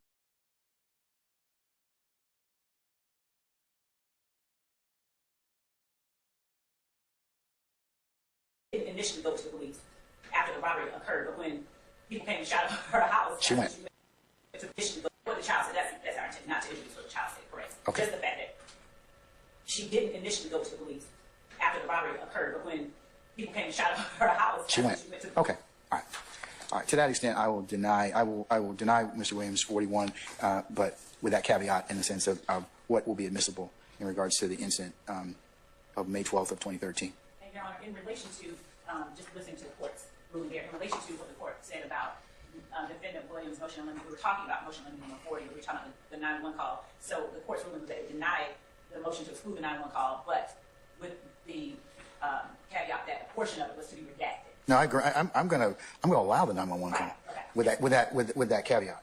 I am going to allow the 911 call because I find it to be an emergency.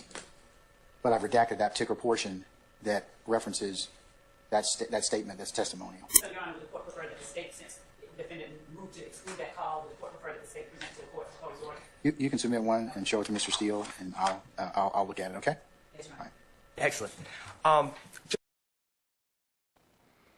Look, he let the call in talk about he found it to be an emergency. Didn't he say it wasn't an emergency earlier? Just want to follow up on something that you said minutes ago.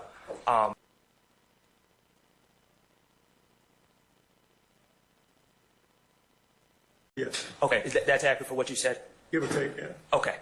And that would be illegal. I would say so. And that would also violate police protocol? If it was information that was going to set someone free, those are the key words. Tapes or written testimony that's going to set someone free is important. That's why it has to be preserved. What about other statements or recordings that wouldn't necessarily set someone free? Would be destroying those recordings still be destroying evidence? I mean, I don't know because I don't have that. I've never had that situation. I know of detectives that will record things and then reduce it to writing when they get back and they don't use the recording. I've seen that. Me personally, I can speak for me, I turn over everything. But I'm not, that's not the hard and fast rule. But the hard and fast rule is any information that's going to set a person free, you can't destroy that. What about a statement that's taken from a witness that you determined to be a lie? What is the appropriate thing to do in that circumstance? So what kind of statement? You talking about audio, written? Audio. Audio, I mean, that's open to the detective or whoever law enforcement official is holding that information. I can only speak for me, and it's my practice. I don't. So your testimony is, I understand you're speaking for you. That's all I can do. But as far as protocols and legality, you're not aware of any laws or protocols, APD, standard operating procedures, that would prevent the destruction of an audio statement if the detective determined it to be a lie? Me personally, I can only speak for me. I don't know the city policy word for word. David Quinn Jr., homicide detective, working 19 years in that field, I never destroy anything. I can't speak for other detectives. I don't know the rules. I don't know all the rules for APD. Okay. You did take a statement, a recorded statement, with your lapel recorder from Mr. Nava Flores on 9/11/13, correct? I did. And in preparation of your testimony and from days ago and also today, yes, sir. You reviewed that recording, correct? I did. And you would agree that at 3 minutes and 36 seconds of this recording, or anywhere on the recording, there's reference to a first statement, and if Mr. Nava-Flores wants to clear anything else up from the first statement he gave. I remember that well. Okay, and you would agree that there's that clearly establishes that there were in fact 2 statements given. Okay, only one given to me. I can't speak to whoever that law enforcement official was that Nava-Flores spoke with. It was in the ether, and I didn't know who it was. And I'm going to get back to that. Okay, so your testimony today is that you only took one statement from Mr. Nava-Flores. Yes, and a second written breakdown of all the encounters with Nava-Flores, which was contained in my supplementals. Okay, and you're the lead investigator in this case, correct? I'm the quarterback, yeah. Quarterback. Buck stops with you. That's right. I throw the ball, but I can't catch it. Okay, and you acknowledge the importance of police reports for memorializing facts that are learned at the time, correct? Yes, I also acknowledge that it's not an exact science either. And you also acknowledge that police reports are important when you're called to testify about things from 2013 and it's 2024. Absolutely. All right. You wrote a 3-page incident report regarding this case, correct? I don't remember how many pages. But you wrote an incident report? Okay. And then you also wrote a 47-page supplemental incident report outlining your investigation, correct? I did. Okay. This first statement that Mr. Nava-Flores gave, I want to ask you as the quarterback, who did he give this statement to? I don't know. I mean, and I can go even further, is that there are a lot of players on the field. So this is the first person he really started letting his bias show with. It's about to start kicking in a minute.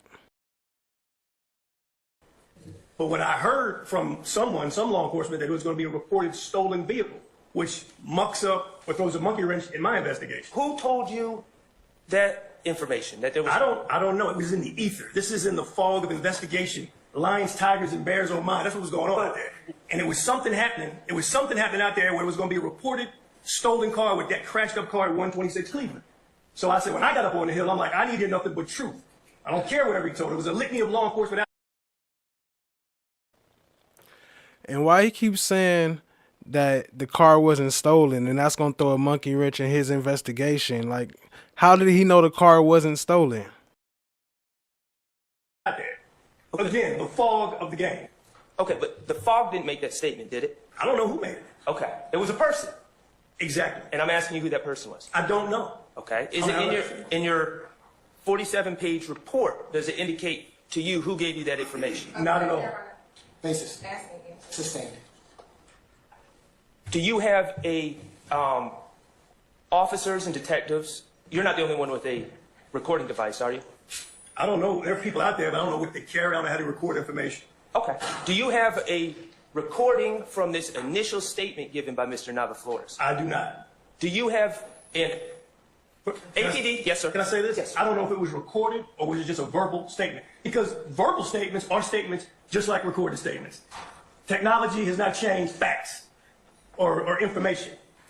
And as far as APD, they also have what's known as written statement forms, correct? Where witnesses can write down a statement. They have that as well. But you can write a statement on a paper plate. I mean, it doesn't have to be on anything in particular.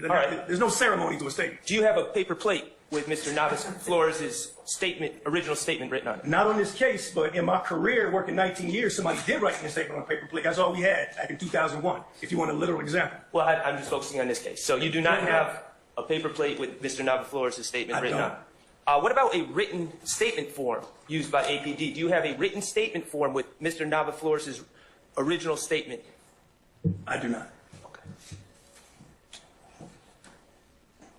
I'm going to change the subject. Courtney Bean, she's the wife of Adrian Bean, correct? That's correct. All right, and you were out there with, you were wearing a suit, 9/11/13? Yes. Okay, and you have that recorder in your lapel, correct? A very small bubblegum size recorder? I don't chew bubblegum, but yes. What did you say it was the size of? A package of gum. Package of gum, thank you.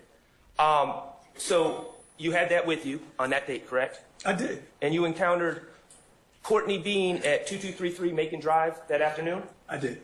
And you had a conversation with her, correct? That's correct. Did you record that conversation? Nope. Okay.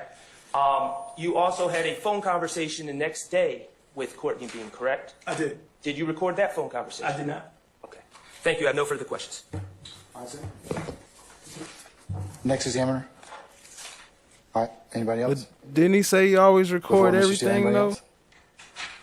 All right, go ahead, Mr. Matthews. Thank you, Mr. Steele, for deferring.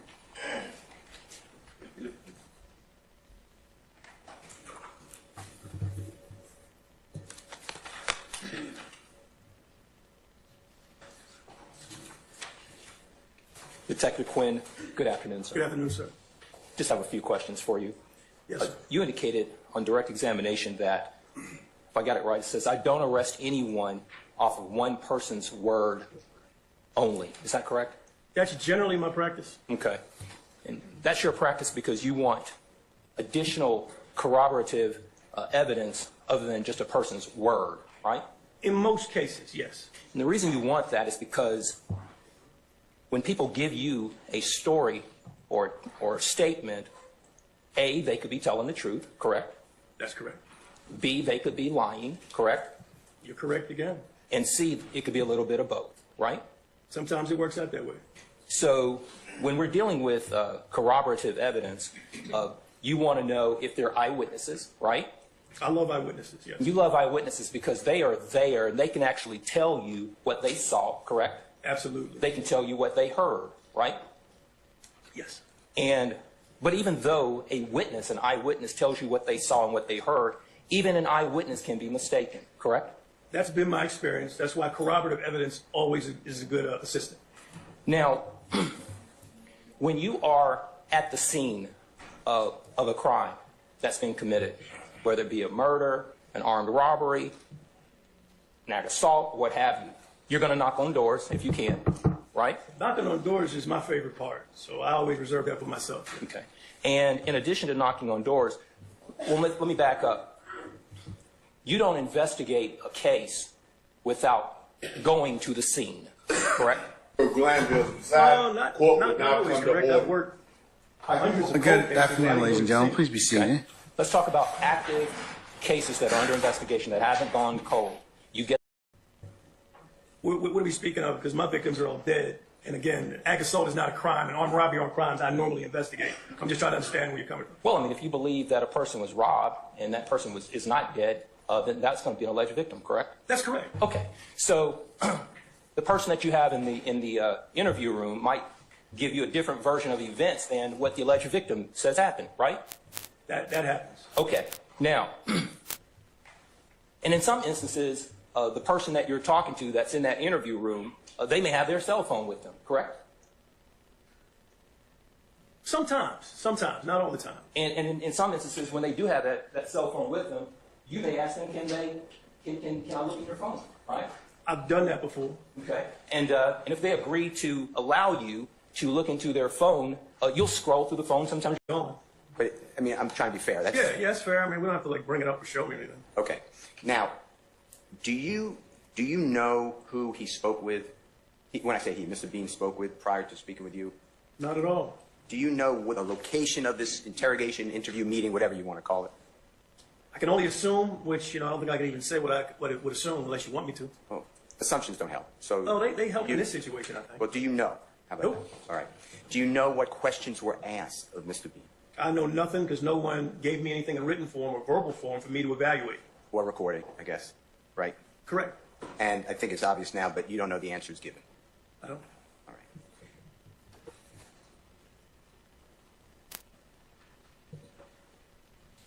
I understand clearly from your testimony you did not direct anyone to speak with Mr. Bean prior to you deciding to do that 6 days after this September 11, 2000. Oh, yeah, I wanted it to be me. All right. But you did, for the jurors, send or direct or ask coworkers to go down to interview, meet with, speak with, interrogate, whatever word you want to attach to it, Mr. Fred Prothrow at the Grady County. Excuse me, that's wrong. Grady Hospital, true.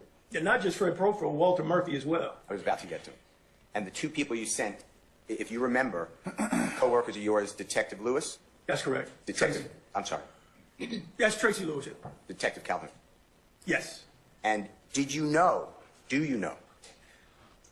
whether the meeting with Mr. Fred Prothrow was recorded by Detective Calvin? at the Grady Hospital on September 11, 2013? He gave me a written statement. I don't remember a recording. It may have been. I don't remember. Okay. Is there anything that you have in front of you that would refresh your memory? And if not, no. Okay. Do you know whether Detective Tracy Lewis, when she met with Walter Murphy, recorded? Can I say something? Of course. I remember. It's been 10 years. I'm going to be 60 soon. So Calhoun recorded something. Tracy reduced whatever verbal was told to her by Murphy and recorded it on a written statement that she prepared and gave to me. All right. And as far as you know, Detective Tracy Lewis did not record the meeting with Mr. Walter Murphy? Correct. All right. And is it fair to say that Detective Calhoun, when he met with Fred Prothro, Fred Prothro spoke with him, or Frederick Prothro spoke with him? He did. And is it fair to say that Frederick Prothro said who was in the car at the time of that collision? Yeah, he gave a statement. He gave some information. And is it fair to say that Frederick Prothro said that there were 3 people in the car? Basis. I stand the question, Duke. Detective Calhoun already testified. Not as to what Frederick Prothro Yeah, you can't. It's still going to be hearsay, Mr. Steele. Okay. Let me ask you this.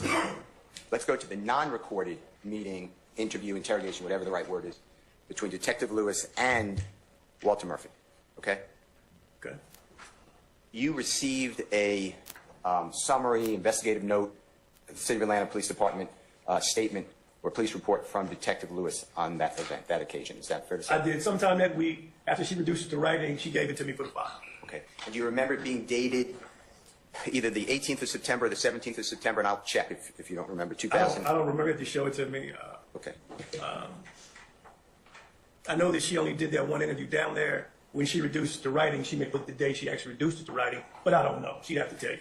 Now, when I'm talking about Detective Lewis' statement, did you receive, how many statements did you receive from Detective Lewis?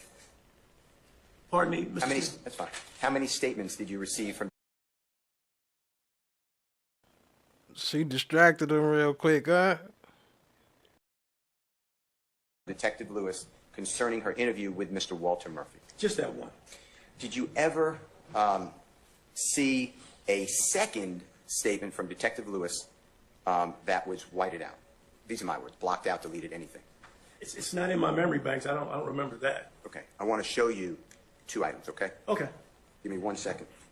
The other, just tell me if you've seen one and then the other before. I've seen these before. Okay. And is this related to the incident that we're speaking of and Detective Tracy Lewis writing down a written report? Yes. All right. And were both of these made it into your file? When I say your file, on this case? They showed up in the file, yes. All right. Your Honor, I move for the admission of Mr. Williams, number 207-208 for purposes of this examination. Any objection? Yes, Your Honor. Basis? Hearsay. I'm going to rule the objection. I'll admit defendants 207, 208 over objection. Okay. That may be published as you see fit. Okay.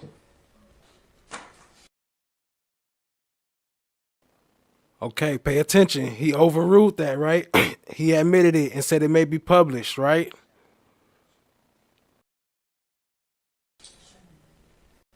.207-208 for purposes of this examination. Any objection? Yes, Your Honor. Basis? Hearsay. I'm going to rule the objection. I'll admit defendants 207, 208 over objection. Okay. That may be published as you see fit. Okay. Your Honor. This is another individual statement. Can I see him? Can we approach?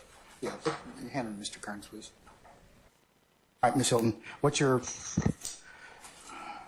basis for you asking the court to reconsider? You were mentioning at the bench, I think before we lost audio capability for everybody else to hear, that I have in my possession defendants 207, 208, which have been shown prior, and I believe that your assessment was, or assertion was, that since Detective Lewis has not testified, that there's still some foundation missing. Is that correct? Yes, Your Honor. Anything else you wish to add before I let Mr. Steele respond? Yes, Your Honor.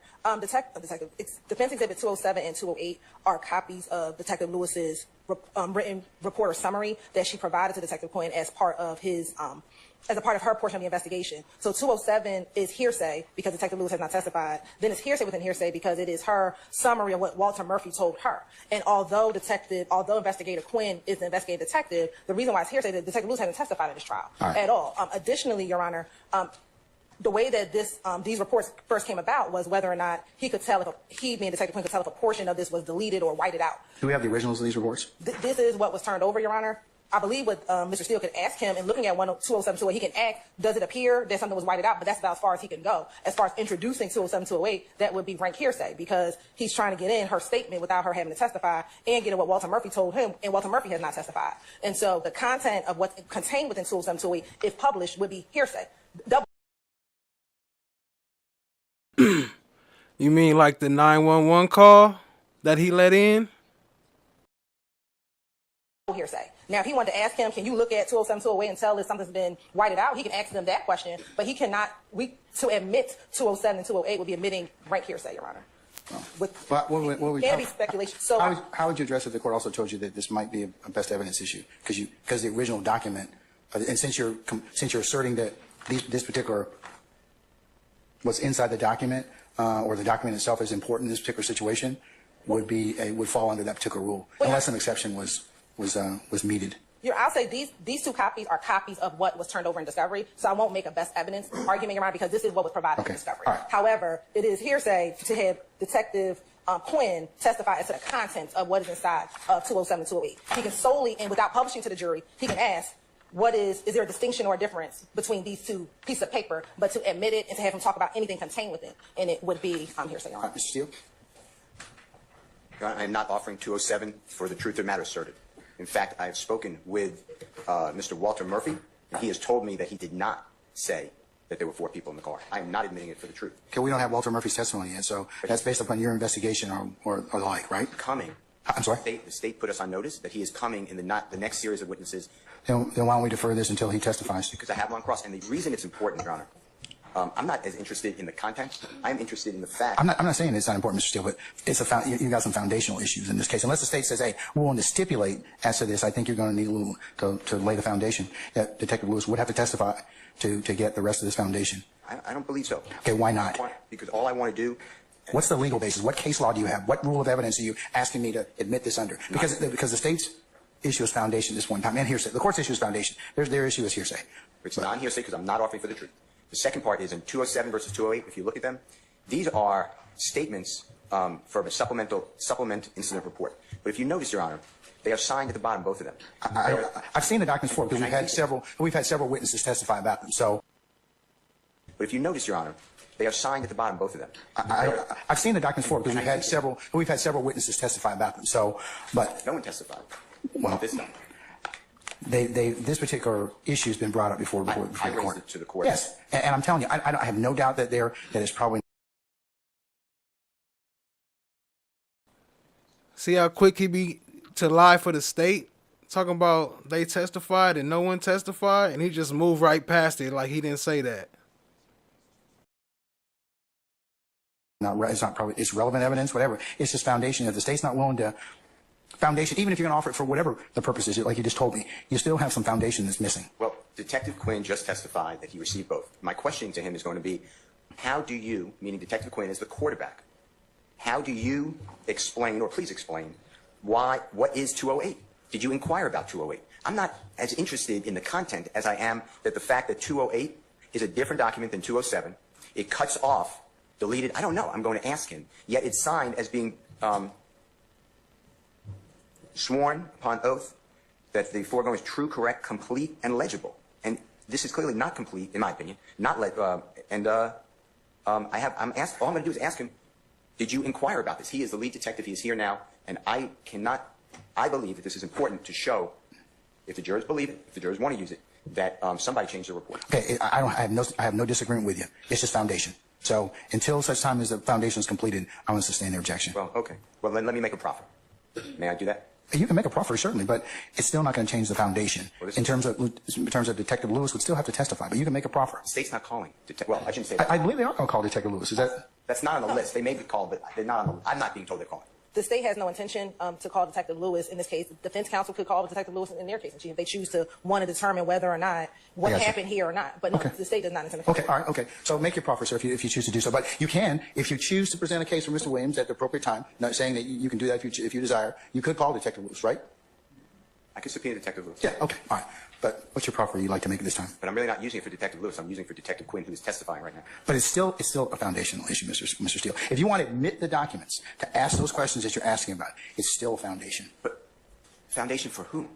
Detective Lewis. I mean, because she's the one that took the statements, and she's the one that was in the best position to. And plus, she also swore out she was the person that the report was taken to. So you need to have some particular testimony from her. I think well, the state doesn't want to call her. I think that speaks volumes for the court. And I have the quarterback, the lead detective. Well, that's for the jury to decide. But they won't even know about it. If you decide later on you want to go ahead and call that witness, you're welcome to do so. Well, this is my proffer, if permitted, and I know you're stopping me. No, make your proffer, sir. No, you're stopping me in front of the jury. I would ask the Honorable Detective Quinn whether he received both. He's already answered that question in the affirmative. I was going to then ask him, they're both signed. Yes, I was going to ask him to read above the signature that it's true, complete, and correct to the best of knowledge and sworn. I'm not quoting it, but that's basically what it says.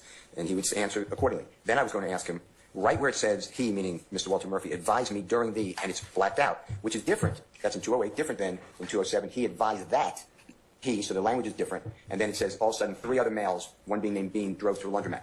That 3 other males is where it's deleted, omitted, not here in 208. And I was going to ask him, was that curious to you? What did you do about it? Why would this happen?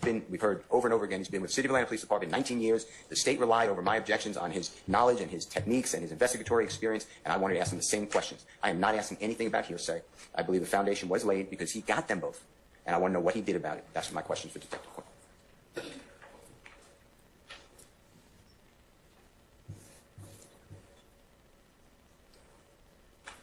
All right, the documents would have to be admitted in order for you to ask them those questions, correct? Yeah, well, you admitted them, but yes. Well, they'd have to be admitted. Yes. So, all right, I'm going to still sustain the state's objection. I will go ahead and.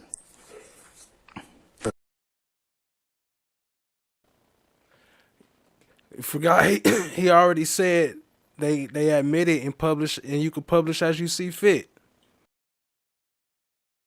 For the purposes for your discussion, they've been identified, but I won't admit them in front of a jury at this point in time. And subject to more foundation. Okay. And your proffer's been noted. I think I made it clear. I hope I made it clear to the court. And for the record, I am not targeting the information as much as the investigation and Detective Quinn getting both of these and what he do about it. That's what I'm targeting. So I believe I have the right person. Yes, sir. Anything else from the state? Nothing else. All right. Then I think that we've exhausted this. I will, like I said, the documents 207, 208, defense exhibits Williams have been identified, have not been admitted as of yet, subject to more foundation. And your proffer's been noted. All right, summon our jurors, please.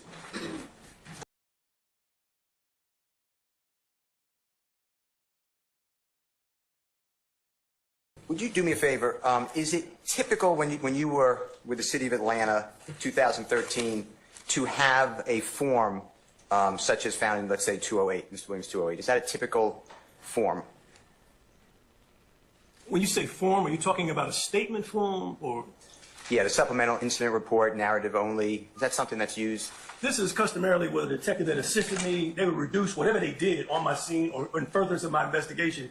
They'd reduce it to this written documentation, yes. And at the bottom, was it typical 2013? It might be your whole career, but I'm interested, obviously. September 2013, for officers to sign with the pledge, the undersigned being duly sworn upon his or her oath, deposes and states that the foregoing is true, correct, complete, and legible to the best of his or her knowledge and belief. Is that something that's often used on police incident reports in City of Atlanta? Yeah, I've seen it, yes. And then once and you tell us, once the report is filled out, the person has the report typed in, is that when the person generally signs the report that it's on their oath that it's true and correct? I don't know exactly how everyone handles that. Some don't even sign it. A lot of times they'll just write their name in there. Okay. Type it on in. It's not hard and fast, but that is sworn testimony. This is what I got for you, Detective Quinn. And then is it usually looked at by a supervisor or a coworker? A sergeant, which is the first line supervisor for most detectives. Okay. And do you ever get, or in this case, did you ever inquire as to why you have something that's incomplete? but yet signed and verified that it's true, complete. 208. I don't see it as incomplete. Whatever they write me, that's their story. I can't scrutinize their work. Whatever you give me, I look at it, I evaluate it.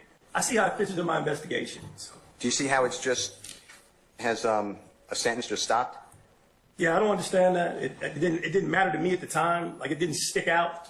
I guess you could say I missed it, but I don't think it's a huge deal. Okay. And I guess my real big question, you may have just answered, just make sure this is true.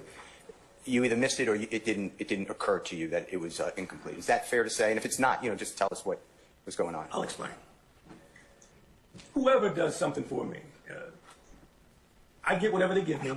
But in this situation, I knew I was going to do follow-up interviews with those two people. I instructed Detective Tracy Lewis, Detective Calhoun to go interview, which I did make that attempt to do. I did go down and try to get those interviews once I got the dust settled on the investigation a little bit.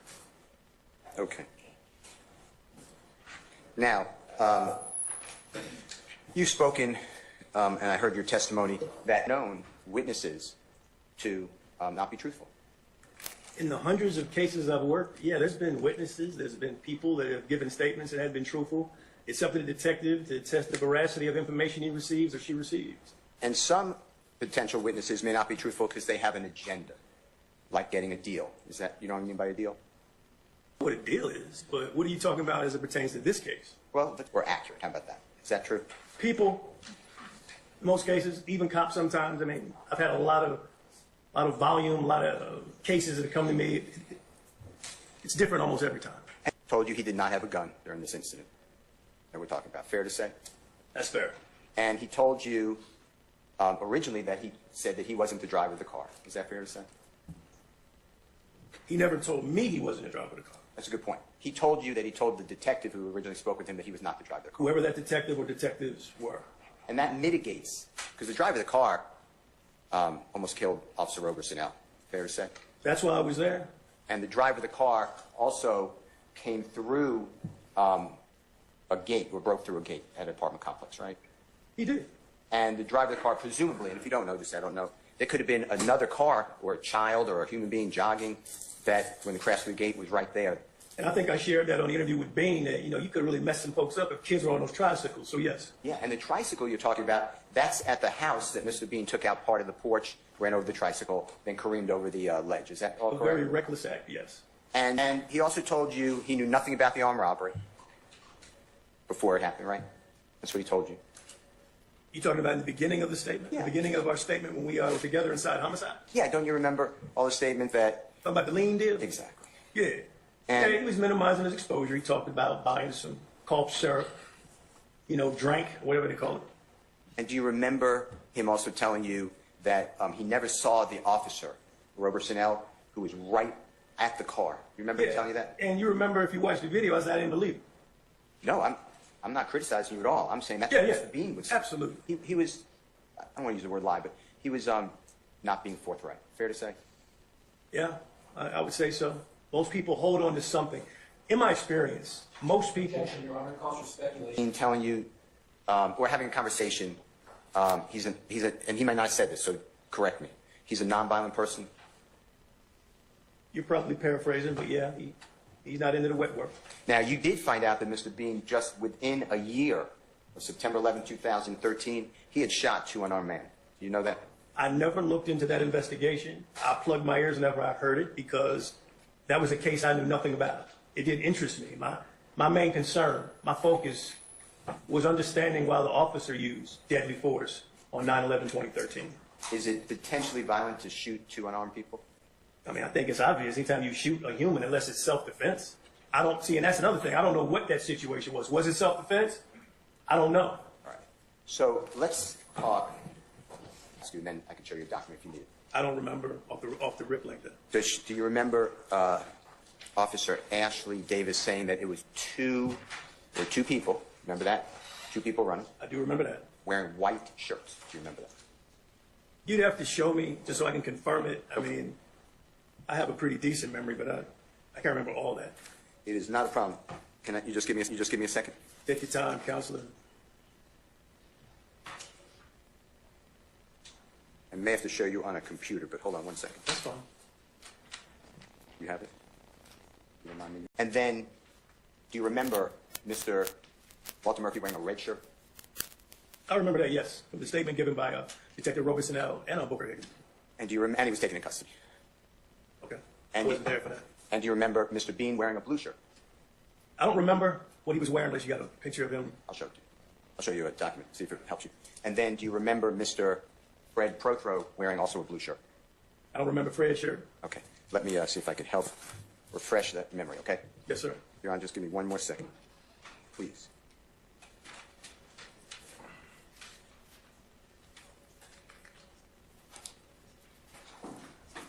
You have it on your computer? You have it on your computer? Yeah?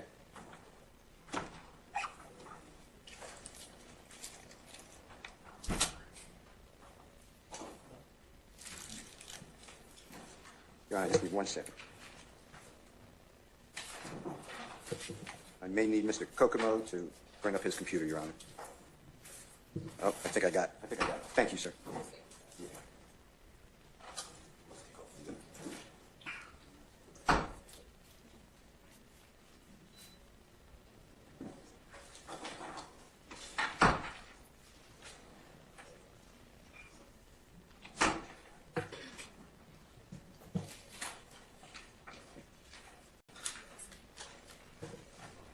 May I come to you? You always come to me, Mr. Steele. I'm going to show you what I marked Mr. Williams number 210, Mr. Williams number 211. I'm just separating them like this to see if this refreshes your memory. And I'm just asking about Mr. Prothro, blue shirt, Mr. Blue shirt. Mr. Profro, and what was the second name you said? Mr. Bean. Okay.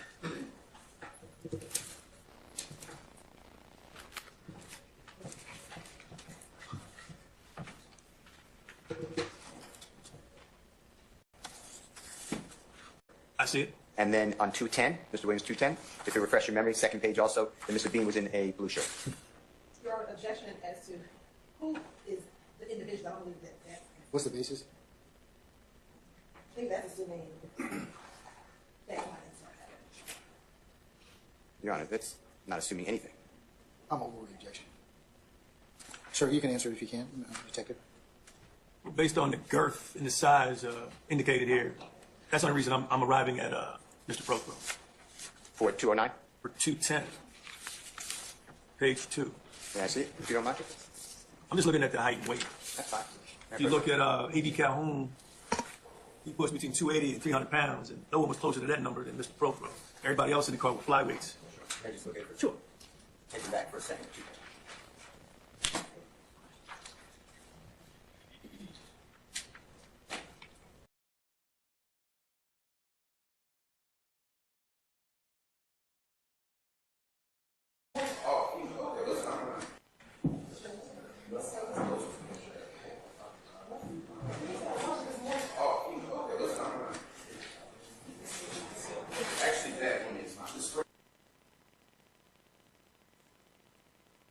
Custody, I had to go myself. And luckily he's very loved in our community. And so many members of our team went down there and were there. And so we had a very strong showing of force, but it was definitely something I did not expect to happen. During my hearing, the judge is admitting that he had this ex parte communication, and it seems like that should be what everyone's focused on, not whether or not Brian is going to tell him who told him the judge had this ex parte. It just seemed like deflecting. You know, the judge was in trouble, got caught with having this ex parte hearing, and instead of admit to that and handle that, you know, when Brian brought it up, they're going to throw Brian in jail. It didn't make a lot of sense. But like you said, it's unheard of. These proceedings are supposed to be what we call adversary, where all the defense is there. The defendants, the defense lawyers are all supposed to be present. But instead, they chose to have this meeting without inviting any of the defense, without letting them know. And when they brought that up, the lawyer ends up in custody. The first, what we're doing is we are appealing it. So we're filing an emergency appeal. Thank God we have an emergency process in Georgia to appeal contempt orders. We believe the judges of the appellate courts will grant a bond. And so hopefully Brian will not have to spend his weekend in the jail. The worst part, though, is this trial is continuing. And so imagine, you know, we don't just work during the hours you see us in court. When we're in court, we are regularly working after hours. We're working at a little more hype when you...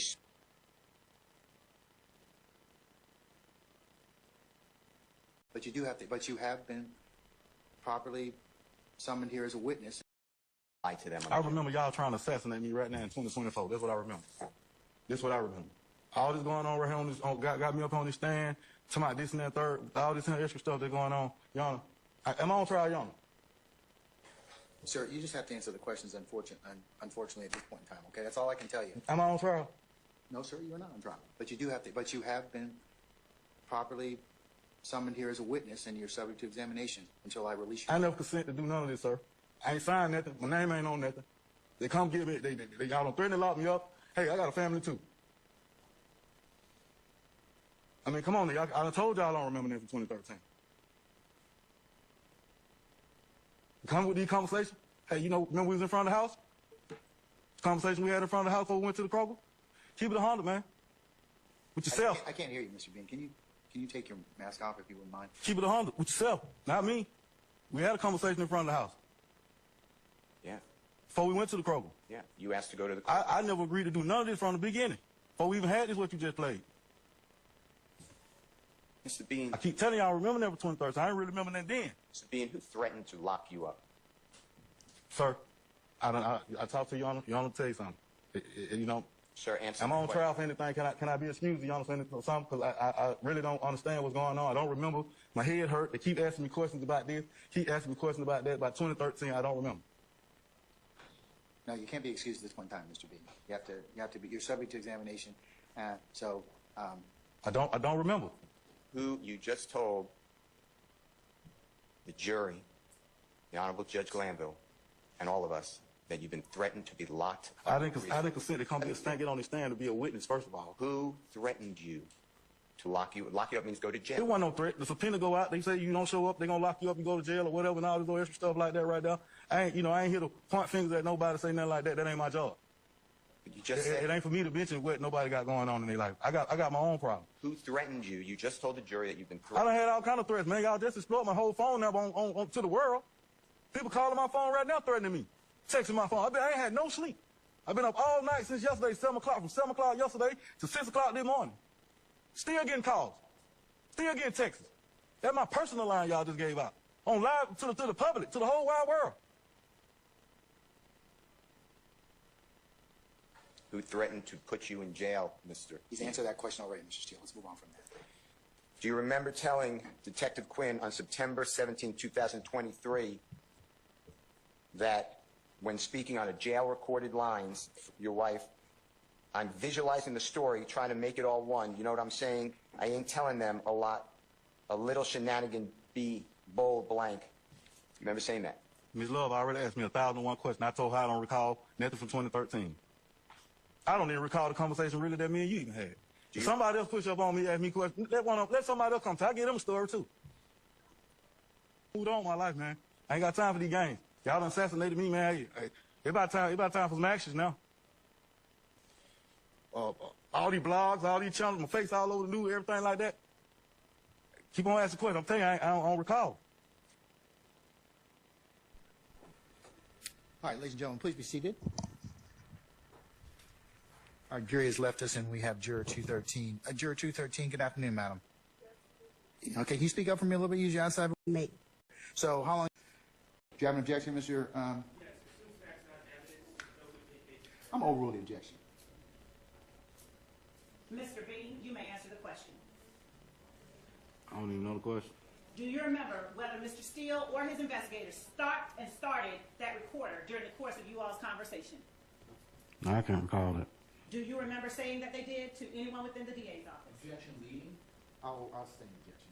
Did you ever tell anyone within the DA's office that they did? I don't remember.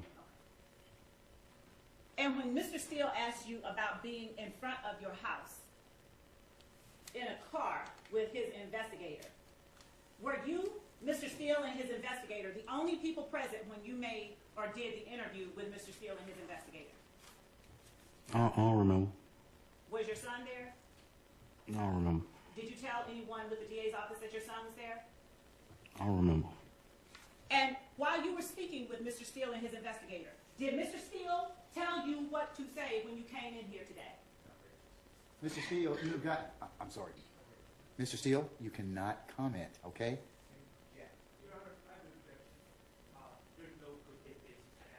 I'm going to overrule the objection. All right. And I'll overrule Mr. Steele's objection. Thank you, Your Honor. I'll overrule your objection. Anybody else? Okay. I don't remember, ma'am. Did you tell anyone with the district attorney's office that Mr. Steele told you what to say when you came to court? I don't recall, ma'am. Do you recall your son noting they're telling you what to say, just say it? I don't recall, ma'am. Did you tell anyone with the district attorney's office that that occurred?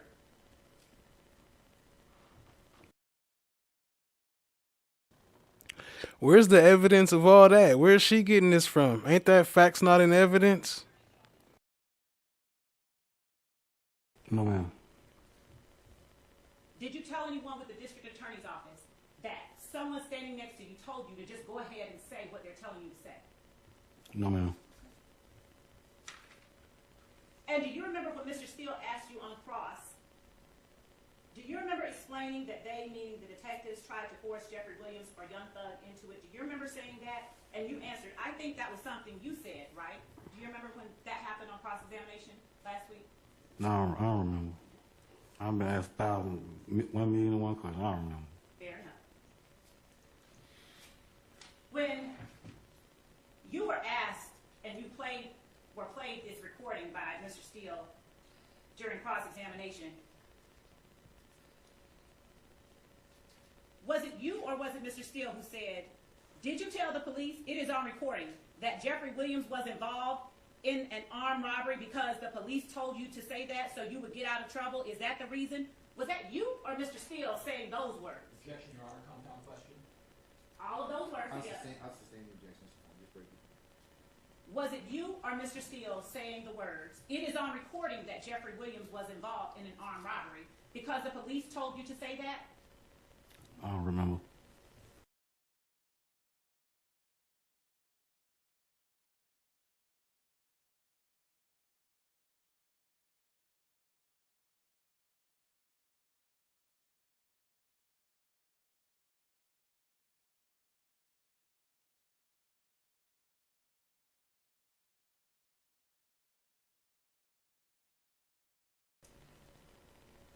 Continue, please, Mr. Kokomo.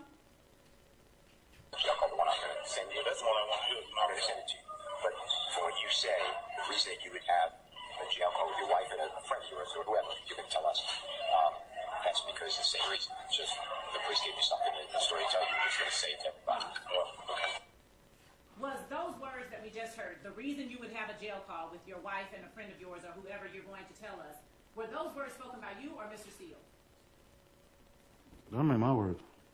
Was that Mr. Steele's voice then? It still was. I ain't talking. All right. And when the speaker says, is that for the same reason? Is it just because the police gave you a story to tell and you were going to say it to everybody? Were those your words out of your mouth? Did you say that or did Mr. Steele say that? I heard it. He let her attack him forever, but as soon as he say one word about love, they be shutting him down. Would you please rewind about 15 seconds?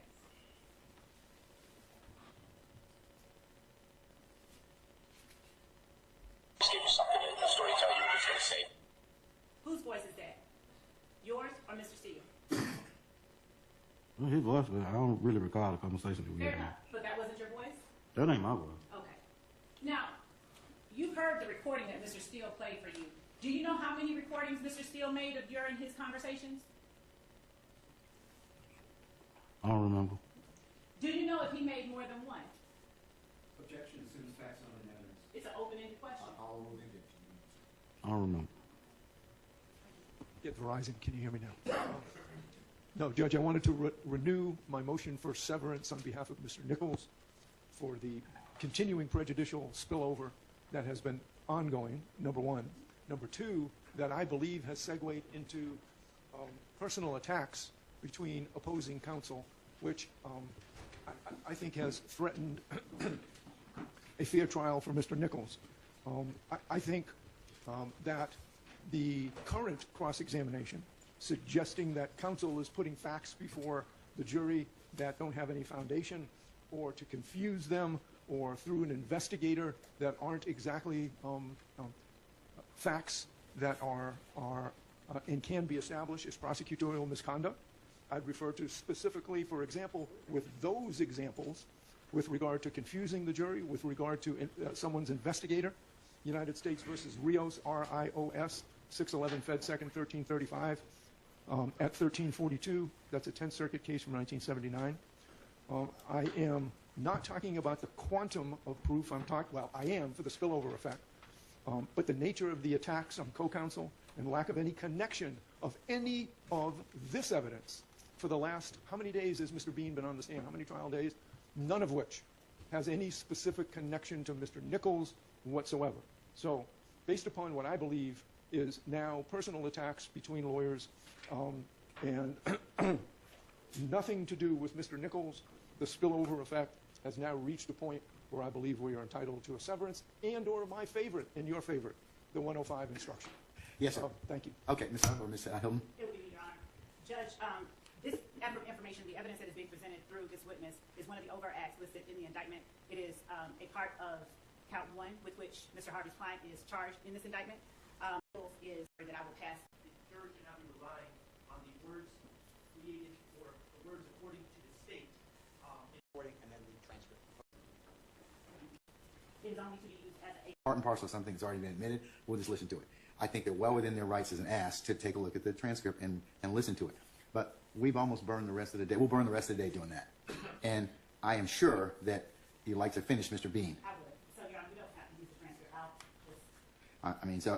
That's just the court's, because I would have to let them listen to the, at least, if you told me, hey, I gave them the transcript 3 days ago and they've had an opportunity. And when you start listening to jail calls on 9/16/13, did you get calls that were in between these dates? I don't remember. I don't remember that. Would it be safe to say that any calls you would have heard would have had to happen before you listened to them? Yeah, absolutely. So roughly between 9/11.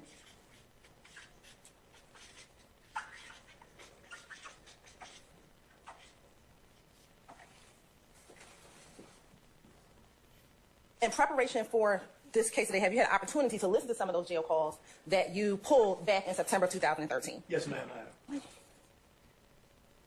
And listen to those calls, are they a fair and accurate depiction of the calls that you pulled back in September of 2013? Yes, ma'am. And did there appear to be any additions or deletions to those calls that were made, that you pulled back in September 2013? No.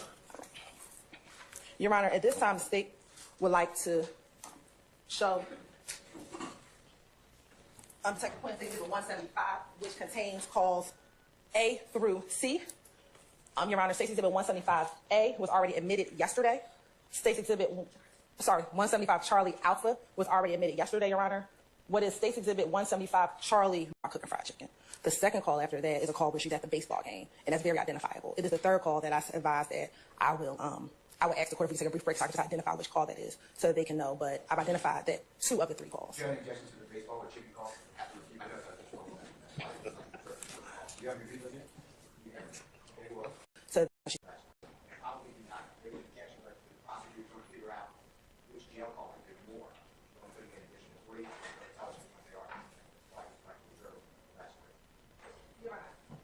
I did identify 2 of the 3 that are the newer calls that have not been admitted. I identified one, and I'll call it, for the purposes of this, the chicken call, because it stands out because she's talking about cooking fried chicken. The second call after that is a call where she's at the baseball game, and that's very identifiable. It is the third call that I advise that I will ask the court if we take a brief break so I can just identify which call that is so that they can know, but I've identified that 2 of the 3 calls. Do you have any objections to the baseball or chicken call? I know that's what do you have your video yet? Okay, well, why do I need more time? Because if you prepared, you would have told me, how long is this third call? They're all 15, 20 minutes. Right, and I would say for the third call, Your Honor, really as it relates to this particular incident, there's only 2 relevant areas from 00 to 1 minute, and then 3 minutes and 50 seconds to 6:40 are the only relevant parts, I believe, for this particular matter. Are you going to want all of the third call to be replayed? I tell you what, how long is the third call? So all the calls, Mr. Steele is correct, all the calls are approximately 15 minutes, and the state does intend to play all 5 calls. Your time, as much time as you want. I'm sure refresh your memory. No, I'm talking about the third. I'm talking about third call.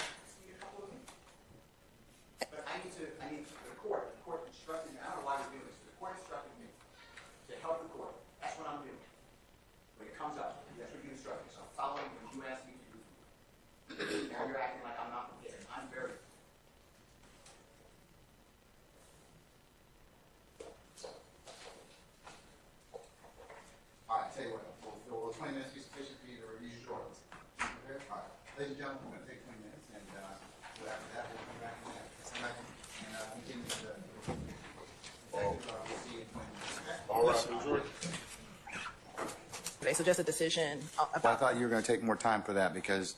Oh, they have not looked at it. Okay, never mind. Thank you, Your Honor. All right, okay. We're in recess about 20 minutes. In regards to what, sir? Your comments. Okay, what's your motion?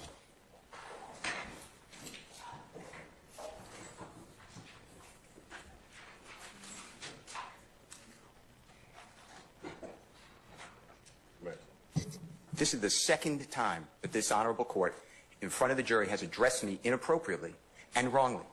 Second time. The first time I gave the state discovery of a song from a Super Bowl. Weeks before, there was an objection. You assumed that I didn't give it to the state. I didn't want to embarrass the court. So you were yelling at me and saying, do you understand me? Do you understand me? And instead of saying, do you understand that you're wrong? I sat here and I said, oh snaps, my bad, family. Did I skip that part?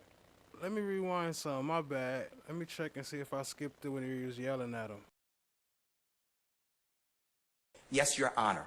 That was, I didn't want to, of a dishonorable. So one. And go told me, you were direction. Mr. Steele.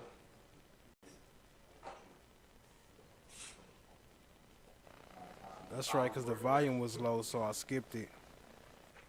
Mr. Steele, please don't try to engage me in conversation. You're not prepared. Because if you prepared, you would have told me. You invited this conversation. I did. I asked you if you were ready. If you were ready, you said, yes, Judge, I'm ready. After those two calls. Now, if you're not ready, then go ahead and tell me you're not ready, and we'll go ahead. I'll go ahead and we'll figure out something else to do. But if you have any other basis, then tell me. You instructed me. I raised this already. You know exactly what I'm talking about. No, actually, no. Then we need to ask the jurors politely, maybe expect a question.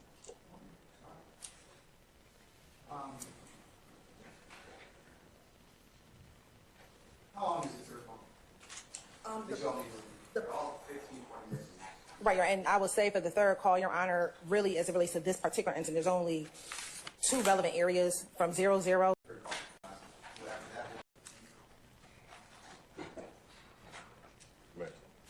This is the second time that this honorable court in front of the jury has addressed me inappropriately and wrongly. Second time. The first time I gave the state discovery of a song from a Super Bowl. Weeks before, there was an objection. You assumed that I didn't give it to the state. I didn't want to embarrass the court. So you were yelling at me and saying, do you understand me? Do you understand me? And instead of saying, do you understand that you're wrong? I sat here and I said, yes, Your Honor. That was to protect the integrity of this courtroom and the court. Now you say in front of the jury how unprepared I am. I am not unprepared for anything. Okay, I have, no. I need to make a record. Your Honor, Mr. Steele, wait a second. When you keep delaying, okay, and that's what's happening to the court. You keep delaying and elongating and pushing out these particular our ability to present a seamless case in front of the jury. That's my purview as a judge. And I've asked you a number of times, you and your colleagues on both sides, to go ahead and listen to whatever it is you need to do, prepare me as needed. Now, I asked you those two particular questions because if they turned over the audio to you in discovery and you've listened to them already, then you either have an objection or you don't have an objection. And I was trying to solicit from you whether or not we could just go ahead and just hear it. So you can imagine my frustration because all these little delays just elongate out our presentation in front of the jury. That's for your benefit, not for mine, Your Honor. So that's why I've told you all at various times during this particular case. It's not because I want to embarrass you, Mr. Steele. It's just that I'm trying to kind of keep this thing presented in a way that the jury can listen to it. And the court is wrong. What happened was, let me finish, and I'm making this for the record. What happened is, and I don't get embarrassed by you, but I don't want to embarrass you. I made an objection that some of these jail calls have a third party who will not testify. I objected to hearsay. The state said it explains the effect. Okay, which call? Which call? These calls, as you... Okay, well then why aren't we taking them up beforehand? The state just said, just now, these are the 3 additional calls that they want to introduce. Okay, all right, well, then here's your response. I'm going to give you an acceptable response. I'm going to make my motion. Huh? I need to make my motion. Judge, there's more to this and we need to listen to these calls. Right. Then I would have, no, you didn't say that though. So I wouldn't have had that opportunity. But that's why I keep telling you this, okay? I mean, like I told you, forewarned judge, a happy judge. All right, so had you just told me up front, Judge, we have not had the opportunity to listen to all of those calls. We've only been able to listen to 2. I want to listen to the other ones. And I've listened to the calls. I know. I don't know what the third one they're trying to do. Okay, well, listen, let me just finish. So you presuppose I don't know what the calls are. Well, I don't know what the third call is because Ms. Hilton, who's professional, said, I'll take a break and I'll let you know what it is. But the other 2 calls are at a baseball game and at a chicken. They're discussing chicken wings. Or chicken. I understand those calls. There's issues in those calls that you need to address. But I politely make an objection and say, Your Honor, based upon what you told me, which is what you told me, we'll take it up later. I wanted to raise it. You tell in front of the jury how unprepared I am. And let me tell you something. I am not unprepared. I don't appreciate the court telling me that. And you don't, and I asked you, tell the jurors that you were wrong when you admonished me last time. You said you wouldn't do that. This is the second time. And you know what it does to me? I don't care. I'm hurt because you're a court, but I really don't care. But what does it do to Mr. Williams? Mr. Steele, I'm not trying to personally insult you or hurt your feelings, okay? You are a grown professional advocate. I'm a grown professional jurist. And people say things to me that border on the lines of I could take action or not. You have certainly said some of those things to me during the trial of this case. I have let them go.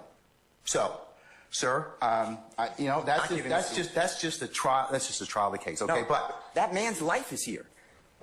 And you know you're doing a fine job in representing him. Well, but you know what? That's just the way we are right now. But the crux of the issue is, Mr. Steele, and the representatives from the state and everybody else.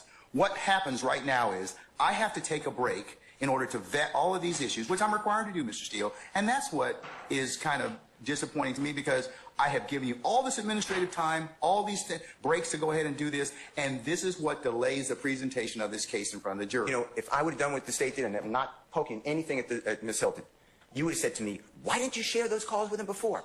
You were out all day today. We didn't start court till 1 o'clock. I would have shared them. I know you would have. But the state didn't. I'm not poking fun because I can deal with it. But the court then steps in. But here's the problem.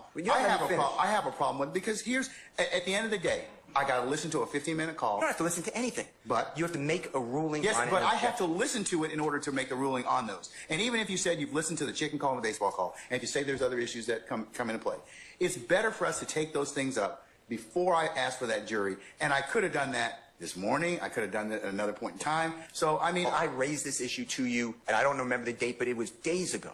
I raised it, and the court said, all right, understood, and we'll take that issue up when it comes.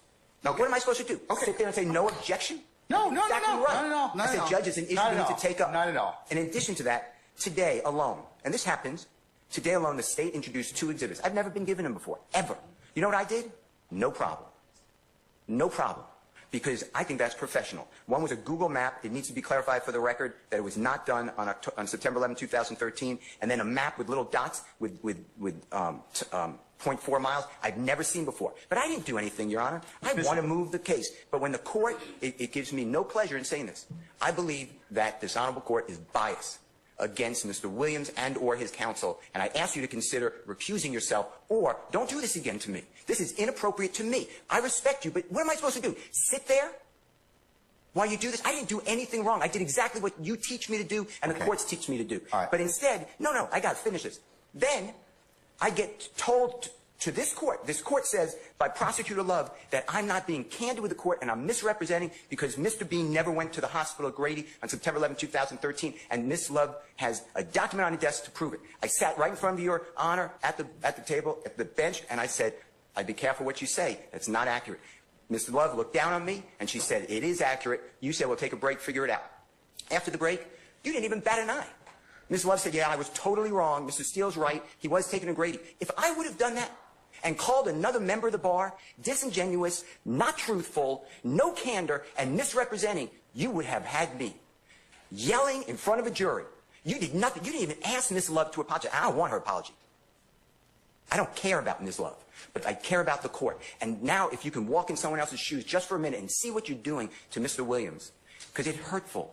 I'm not the one wasting time. I'm here every day ready to go. I am not wasting the time. I make a motion to ask you to please recuse yourself. I know it has to be in writing within 5 days. If you want me to do that, I'll do it. And it has to go to another judge. But this is what's going on, Your Honor, whether you see it or not. You're yelling at me in front of a jury for nothing. And then you won't apologize. And I did nothing wrong. ever, on these occasions or others. I'm going to go ahead and address your motion at this point in time. I'm going to deny your motion at this point in time. And also just direct you that I have the responsibility to control the proceedings in this particular circumstance. Sometimes things get kind of heated, and that's that's the crucible and trial of any particular case. I am not in any way intimating or insinuating that you are not professional, you are not prepared, but the things that I am bringing up to both of you, and I have fussed at both sides for this particular issue of not being prepared in the sense of, and the only reason it affects the trial of the case is it makes the proceedings a lot longer than they should be, because all these things could be taken up. And sometimes, if we've got to parse out all these things, as you can see right now, it takes time, and that's what I'm kind of concerned about, having been a jurist for a long time. So, I understand that you're a zealous advocate. You in no way offend me by raising any type of motion. I think you're doing I think that you and the others here are representing your clients well, but sir, I have to be able to control these proceedings. And you at times in these proceedings have not listened to what the court's told you, and I certainly could have explored other options. I didn't. So, I'll tell you that much, for what it's worth. You allowed a member of the bar yesterday ask a witness who constantly is committing, respectfully, potentially perjury. Did Mr. Steele shut off and turn on the recording? I never did that. I wouldn't do that, and I didn't do that. Okay, but sir, I would have said that question about another member of the bar, prosecution. You would have come over the bench and said, "How dare you?" I sat there and I said, "Outrageous." You denied the motion. I think 3 other people made motions to strike or to object. You denied it. Judge, I'm just telling you, the appearance, if not the reality, is not good here. I'm being... What, to who?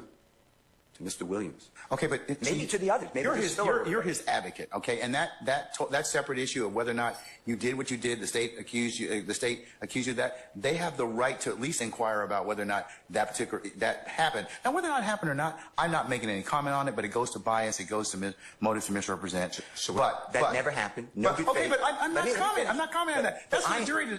That's for the jury to decide. I asked a question about a missing recording that wasn't given of a statement made by Mr. Bean. And you told me? And I keep telling you. You told me?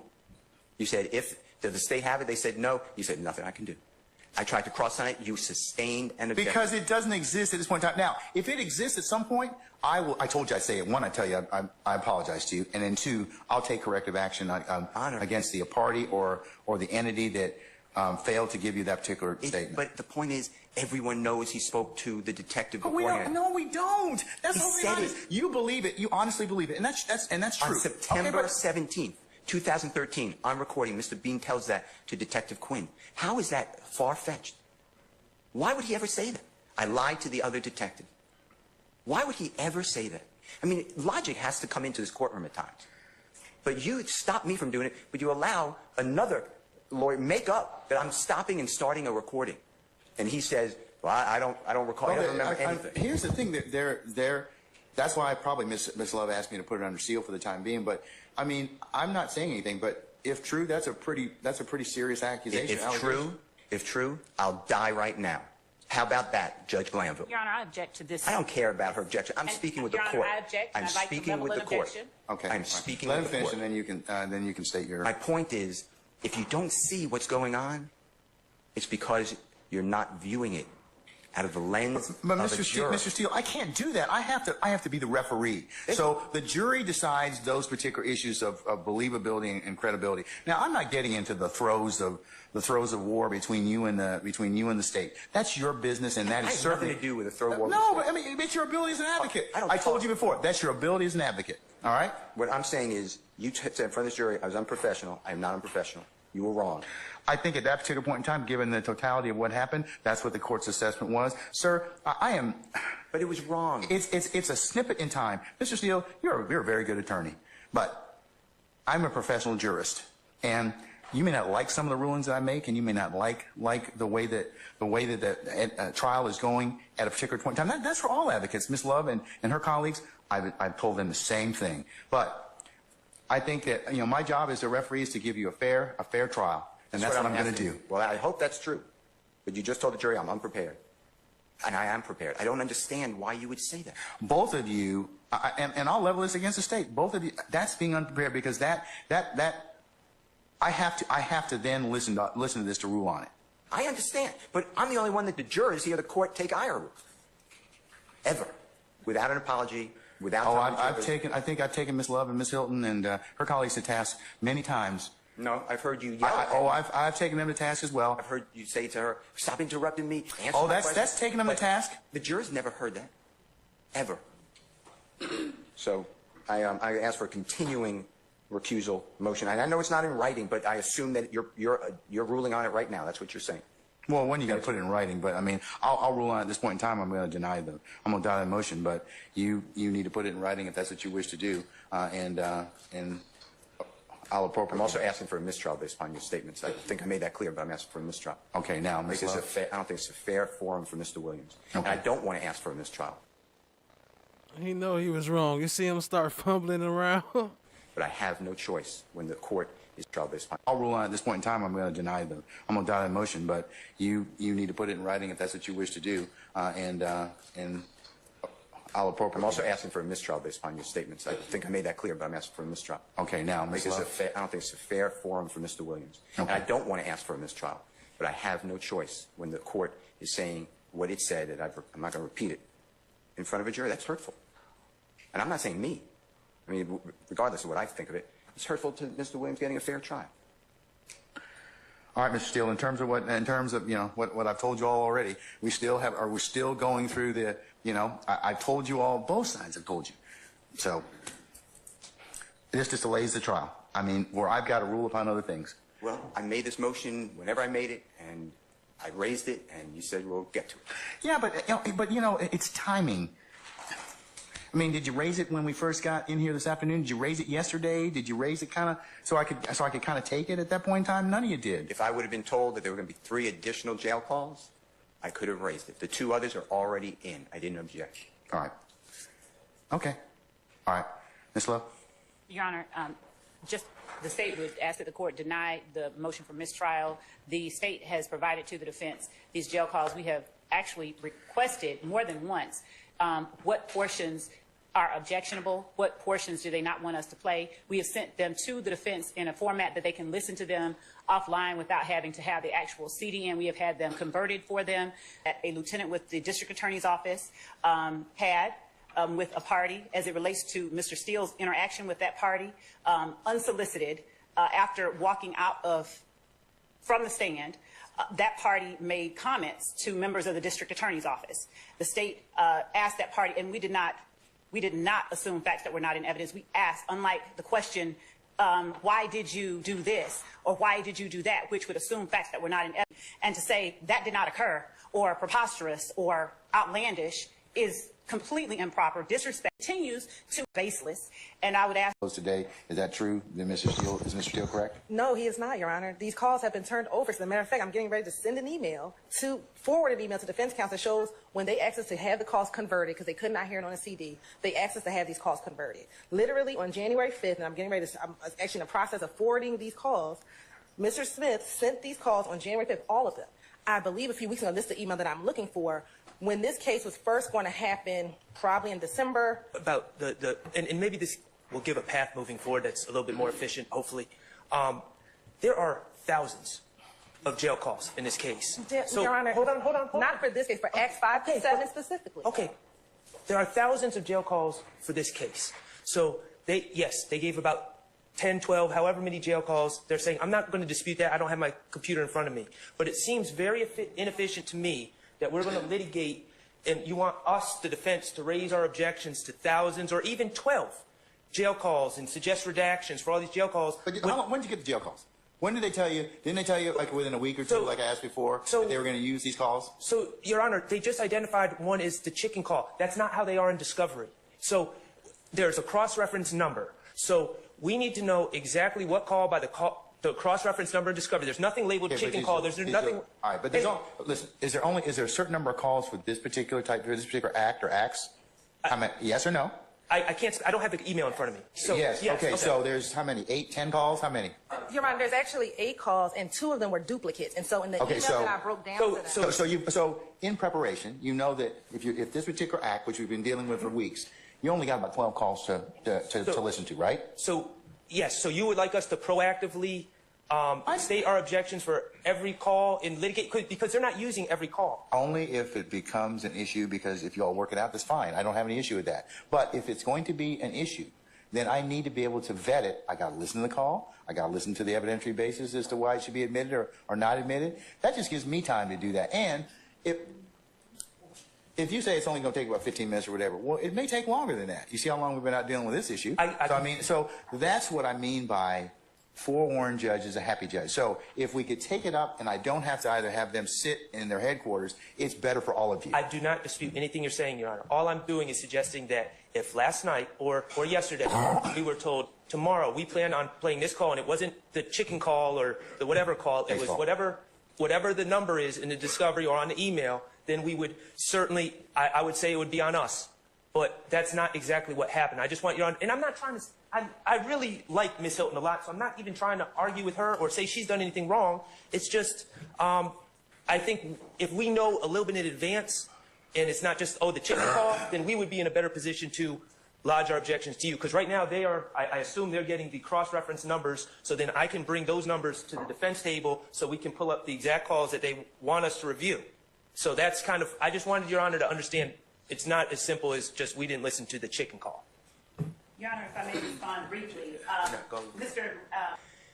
The issue is there's third parties making statements of fact, introducing statement of fact. We argued this.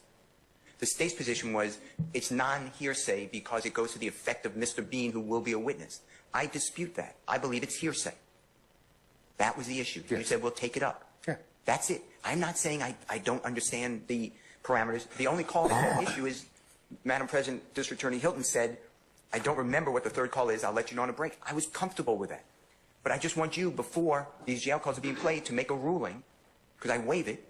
I need to hear the call, though. Exactly. Okay. That was my objection.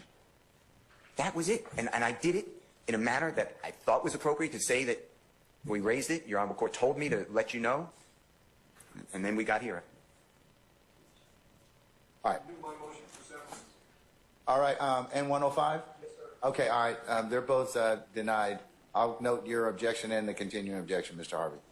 All right, we're going to take, did you have something, sir? Okay, we're going to take 15 minutes so you can listen to the call, and we'll come back at that point in time, okay? All right, we're in recess.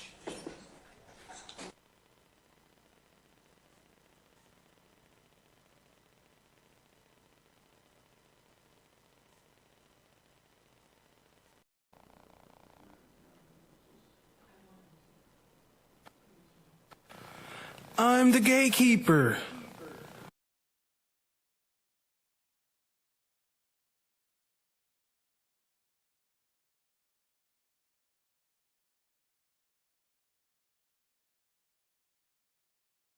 In reference to Mr. Williams? That's correct. No, not prior to today, no. I am good. I'm good. I got a couple questions for you. Sure. I think I heard you say before, you've not seen this booking sheet before, right? In reference to Mr. Williams? That's correct. No, not prior to today, no. You were shown it, sometime this morning? That is correct. Okay, by the state, I presume? Yes. Okay, they said you'd be coming in here to testify about this booking sheet and the photographs that were attached to it, right? That is correct. Okay. You don't have the independent personal knowledge about this booking or the circumstances surrounding it, right? No, sir, I do not. All right. You know Officer Michael Monheim, the person who's listed as the arresting officer? Do I know him? No, sir. No, sir, I don't. Okay. Do you know anything about the circumstances of Officer Michael Monheim arresting Mr. Williams on this date? I do not. Okay. Do you know anything about the outcome of this case? I do not. Okay. Let me ask you about the dates on here. I think you said that the arrest date, as listed on the top, you believe to be accurate, right? Based off Odyssey, yes, I believe it to be accurate. Yeah, I mean, you don't have any personal knowledge as to whether any of this information is accurate. You're just basing it on what was printed out by the computer. That is correct. Okay. So you believe, based on this printout, that arrest date, September 9, 2013, is an accurate date of arrest, right? According to Odyssey, yes. You believe that the release date of September the 10th of 2013 is an accurate date, correct? According to Odyssey, that is correct. What else on this sheet is there anything on here that's inaccurate? I do not know. This was back in 2013. And let's see, it has the date of birth as 8/16/1991. Is that about right? That's what I say, yes. Okay, that would make him 22 as opposed to 32, right? If my math serves me correctly, yes. Right, so the information, at least the date of birth, it looks like somebody put that information in incorrectly. It's wrong, right? I do not know. Okay. I mean, doing your math. I mean, I don't know if that's his official birthday or not, so I can't say. Okay, but if that's his official birthday, then that age is wrong, right? I guess so. Okay. I don't know. But what else is wrong on this sheet? You know, anything else that you know? I do not know. Objection. Since that's not necessary. Okay.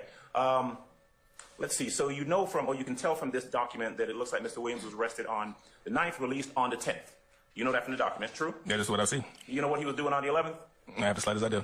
Do you know whether he was arrested on the 15th? Objection. Calls for speculation, Your Honor. If he knows. I stand objection. I don't know anything about his arrest records. Okay. Do you have any personal knowledge to indicate that he was arrested anywhere between September the 10th and September, let's say September the 30th of 2013? Anything to indicate that or that you know about? Not in front of me, no. Okay.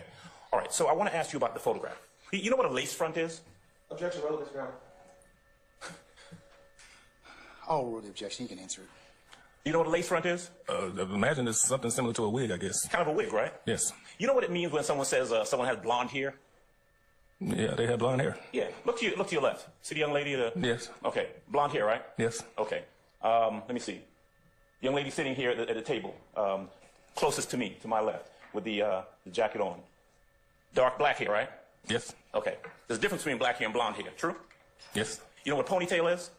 Generally, when the hair is tied in a ponytail, yeah. There you go, tied to the back, right? That is correct. All right, so if you were looking, for example, at the lady right next to you, to your left, you would say that her hair is not in a ponytail. Her hair is just...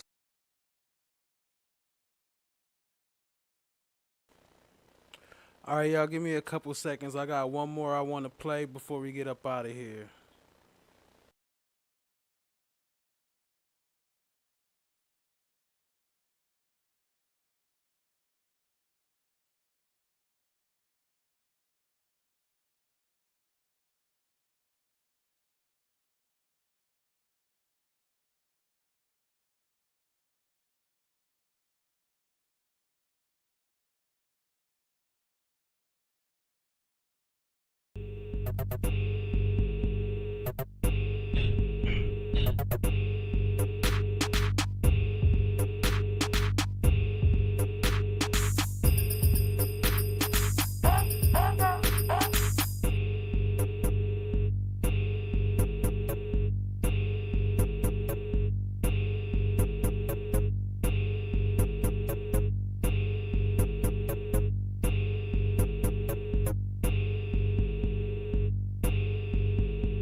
Turn over to the state the file to counsel for defendant Williams.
Had an opportunity to reflect, and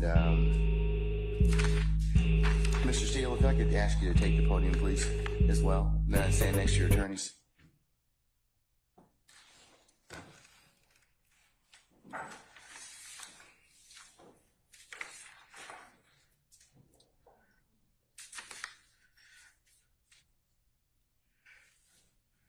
Okay, Ms. Merchant, Mr. Steele, and I apologize. Mr. Susur, Judge. One more time? Susur. What, spell your last name for us? S-U-S-O-R, Sierra, Uniform, Sierra, Oscar. You're a good man. Good man. Okay, all right. Okay. All right. Thank you, sir. Okay, Mr. Susur as well. All right, counsel, I've made a clarification or to the order of contempt. Mr. Steele, I am going to hold you under, still hold you in summary criminal contempt pursuant to OCGA 15-1-3, subpart 3, for your failure to comply with my earlier order today. I'm going to order that you be taken into custody, incarcerated in the Fulton County Jail for no more than 20 days for this contempt. Those 20 days consisting of every weekend for the next 10 weekends. And you'll be reporting to 901 Wright Street Northwest, Atlanta, Georgia, 30318 at 7 p.m. on Fridays. You'll be released on 7 p.m. on Sundays. And it's to commence this Friday, June the 14th at 7 p.m. and not to end until Sunday, August the 18th at 2024, 7 p.m., subject to further order of this court.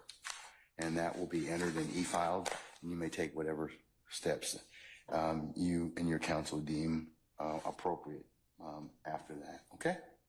Can I ask a question? Sure.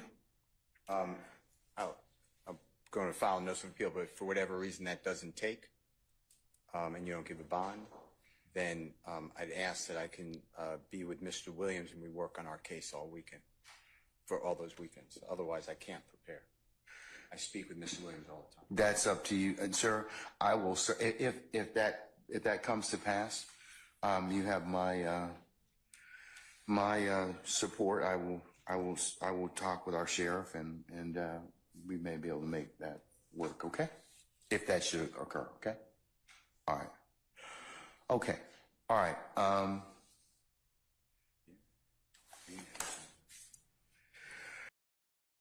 right. Is Miss Counsels, I'm done with this, unless you have anything else. All right. Thank you. Thank you, Miss. Thank you, Miss Merchant and Mr. Susur. Thank you. Okay. All right. May we get a copy of that? Yes. In fact, the clerk is going to file a copy. It's going to be e-filed. It'll be on the e-file system momentarily. You should be able to get a copy of it from there, directly download from there. And Judge, Ms. Merchant and I will file entries of appearance.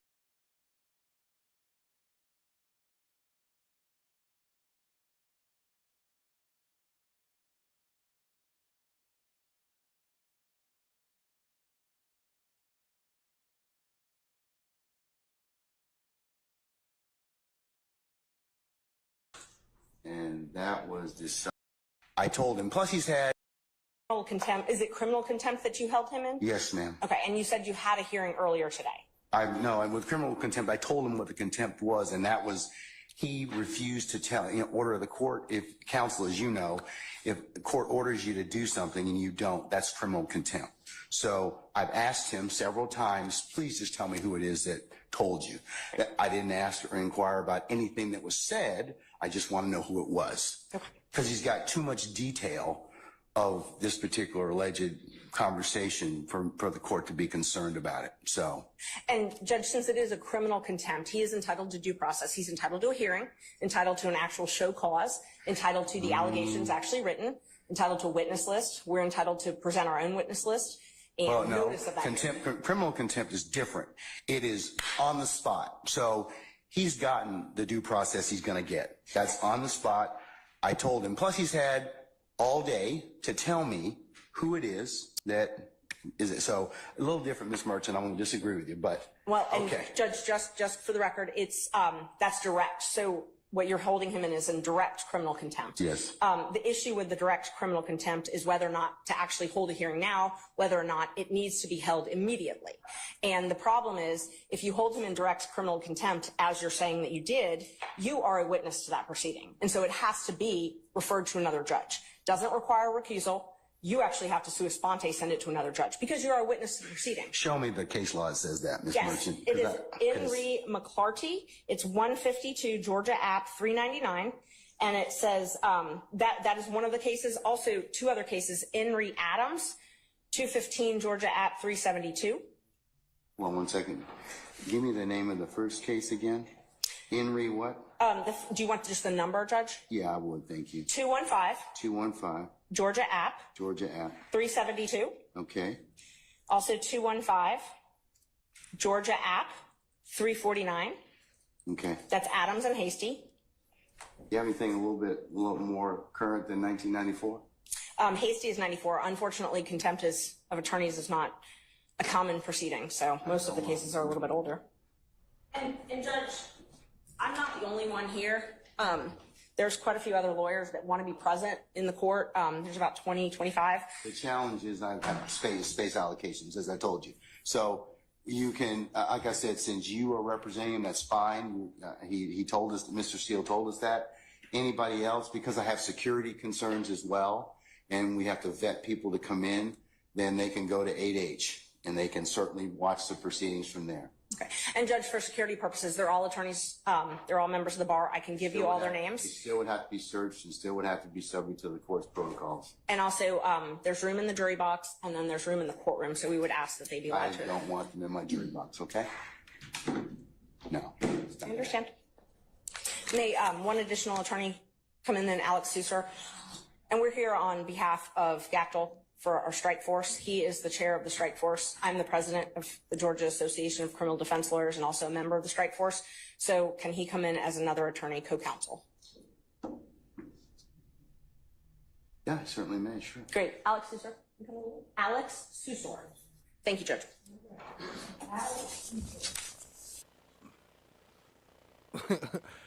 I ain't never seen Miss Hilton and Ms.love sitting there that calm and quiet. Henry Adams, it has two issues. One is the motion for disqualification, okay, and that's and I think the judge went ahead and did some other things that caused there to be that issue presented. So I don't think Adam. I'm going to take a look at the other case. That was Henry Adams. That was 215 Georgia 372. Yes. The other case, just a second. And there's several others when you're ready. Hasty's conduct didn't rise to a level that necessitates warrant summary contempt by the court. That's the difference with Hasty than in this particular case. So I distinguish your two cases that you've given me thus far. So those were only the initial two. I had a couple others. Okay, go ahead. As well, yes. So Ramirez versus State, it's 279 Georgia 13, 2005. It also You said 279 Georgia what? I'm sorry. Georgia 13. Georgia 13. Mm-hmm. It's a 2005 case, right. And it defines direct contempt and explains that it must actually interfere with the proceedings to be direct. There's also a couple other cases on that.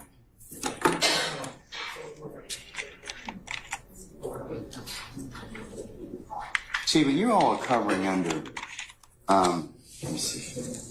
I'm sorry, Judge? Hold on. The contempt is direct. The trial court has the power after conforting the contemptor to opportunity to speak in his own behalf, announce punishment summarily and without further notice or hearing. I already did that, Mr. Steele. He's already told me, I already gave him the opportunity to do that. So we had that conversation this morning already. So, and Judge, so there's a couple different issues. First, the question is whether or not you need to have that hearing now. I know you're saying that you had the hearing earlier, but regardless, he was entitled to have an attorney at that point, and he didn't have one. So the question is initially whether or not you even need to hear this now. And some of the cases I've cited, along with some others, say that a summary proceeding is not necessary in a case like this. And the best evidence of that is the trial has continued. It has not stopped this trial. So for you to hold a summary hearing of direct contempt, the court has to be able to state how this interferes with your ability to administer justice in this case. I can tell you because it is a violation of the sacrosanct nature of the court's ability to hold ex parte conversations without those being broadcast to other people. And as to how that information was disclosed, that's a real problem. That's why it's of such an issue for the court at this point in time. Judge, and Mr. Steele has a right to make a motion like this. If there were ex parte, he does. Does. I'm not saying anything, but but he's kind of put himself in the particular position he's in.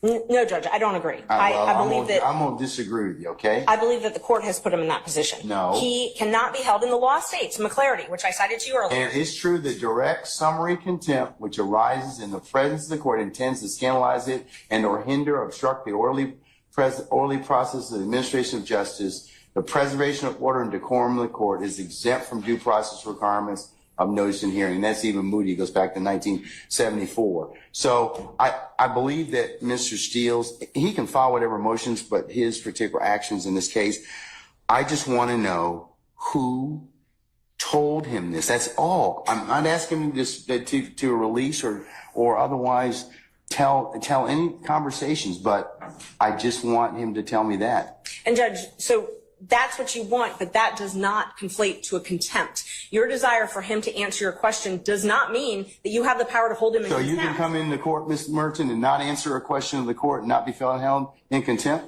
If it's a question that the court is not permitted to ask, yes. Okay, well, this is a question the court's permitted to ask. And it's our position, if we had a hearing, we could explain to the court why he is not required. First of all, the court accused him of eavesdropping. That is a crime. He has a Fifth Amendment privilege against answering those questions. Rule 1.6 protects all confidential information that is gained not from your client, but in representation of your client.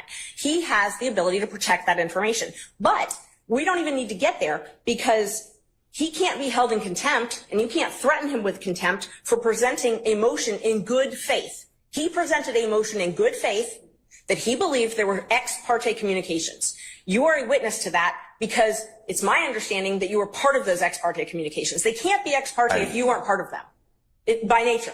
Okay. Well. You have to be involved. Therefore, you have to be a witness. So you are a witness. You cannot also But you got the information. But here's the thing. You got the information allegedly from an improper methodology. I'm not saying that he eavesdropped. Okay, I said that one of the things is it's either one of two ways. He either eavesdropped, which I don't believe he did at all. I don't believe that for a minute. But I do believe that somebody did tell him what was the sum and substance of the court's conversations, and that would not be permissible. Judge, let's just back up for a second. He makes a motion because he has reason to believe that there were ex parte communications made. The court has a duty, if there are ex parte communications made, to alert counsel. He shouldn't have had to learn it from wherever he learned it. I think that he caused that particular circumstance. I think that he had a conversation with somebody and he got some information that he shouldn't have had to begin with. So, Ms. Merchant, I'm of the opinion I'm going to stand on my ruling at this point in time. I'm going to hold him in contempt. So at this point in time, is there anything else you want to tell me? Yes, Judge. There's quite a few other things. So first of all, we would ask for you to be recused from this case because you are a witness necessarily. It cannot be an ex parte proceeding without you being a witness to this. So you are a witness to this proceeding. Therefore, yes, to the contempt. To the contempt. You are a witness to the contempt. So you have now, and if it's criminal, which is what you're saying it is, Mr. Steele is entitled to all the same due process rights that Mr. Williams and every other defendant in this courtroom is entitled to. He's entitled to those. One of those is to have a fair and neutral judge decide his case. One of those is to have a judge who is not also a witness in the proceeding deciding whether or not he's in contempt. This needs to be heard by a different judge.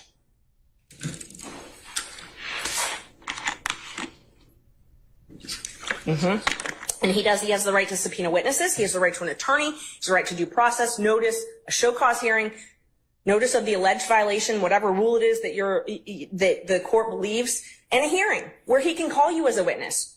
You can testify. You are necessarily a witness. You can't, for it to be ex parte, you have to be a witness. It can't be both ways.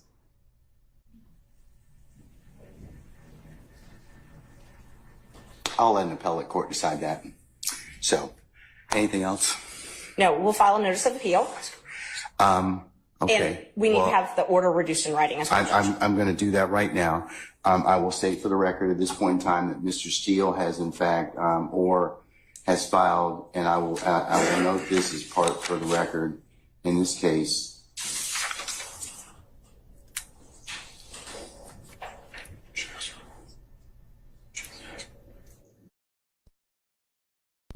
He's filed a motion to set aside the contempt. He's filed a motion for a superseded bond, and he's filed a notice of appeal, all of which I will include as the next court's exhibit in order. But I'm reducing the contempt to writing. And I mentioned earlier, he can purge himself of the contempt just by telling me who it was, and he can do that this evening. He can do it right now. He can do it at any point in time. If not, I'll revisit the circumstance on Friday. And Judge, we would ask that you grant the bond. At this point, grant him a bond on that issue. You don't get a superseded bond on a criminal contempt, though. You can grant him a bond. No, you don't get one on that one. The civil is the one that you can hold him until he complies with the order. And I'm sorry, I think in just the case law on that is in Recuse. Hold on. The superseded bond requirement does not apply in the contempt in the presence of the court during the progress of a proceeding, OCGA 5-6-13 Bravo. So you don't get a supersedious on that, on a criminal contempt, respectfully. So, Judge, just to clarify, it's your ruling that this is a criminal contempt that Mr. Steele has committed, not a civil indirect contempt. That's correct. The judge, and that's the reason I'm asking is because the In Re Hughes case, which is a 2009 Court of Appeals case, 268, Georgia Appeals 66, lays out the distinction, as does the Ramirez case. There's a case that, in fact, I'll do you one better, sir. In fact, there is a recent pronouncement out of our appellate courts. Which is, I think I'm addressing a slightly different point of law. Hold on. One second.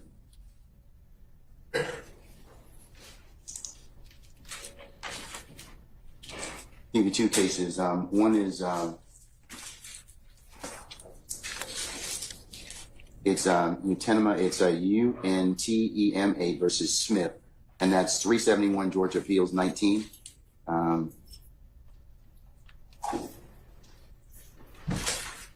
Which was decided March the 12th of this year. It covers the differences between the types of contempt. And then there's another case that I'd invite your attention to, and that is Henry Syverson. It's SYVERTSON, and that is 368 Georgia Appeals, Georgia App, I should say, 865. And that was decided July 31st of last year.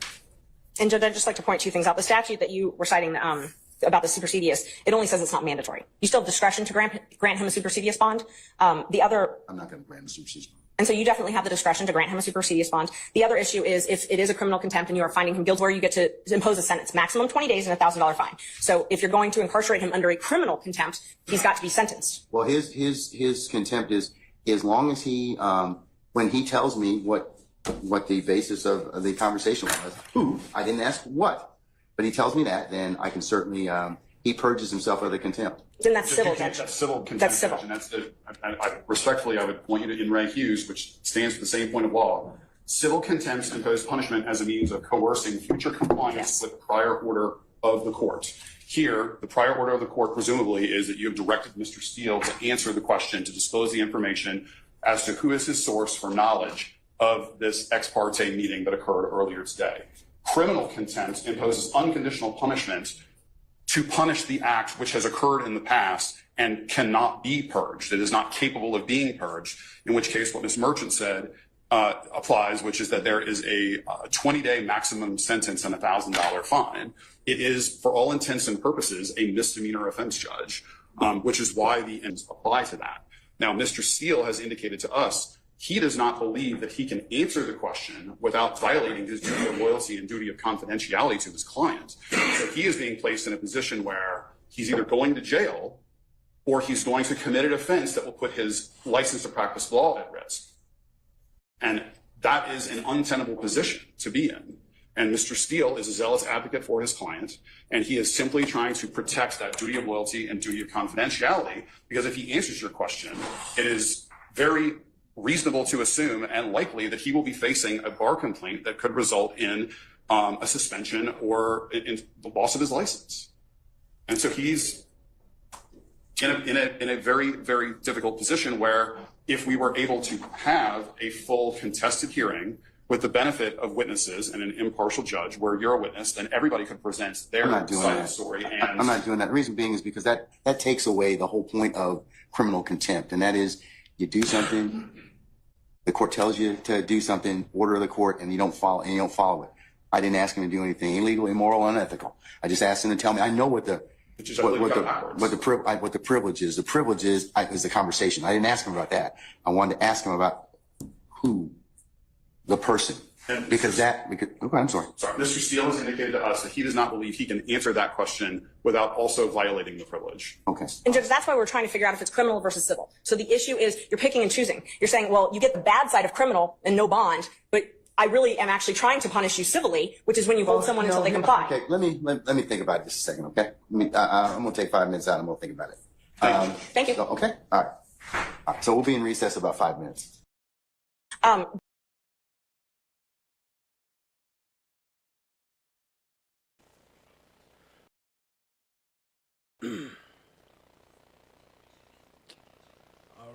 right, family.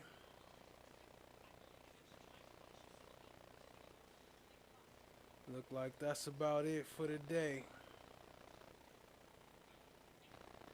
Hope y'all enjoyed. It's crazy though how biased this court is going right now. That's not even all of it. It's so much footage that it'll take forever to put all that stuff together.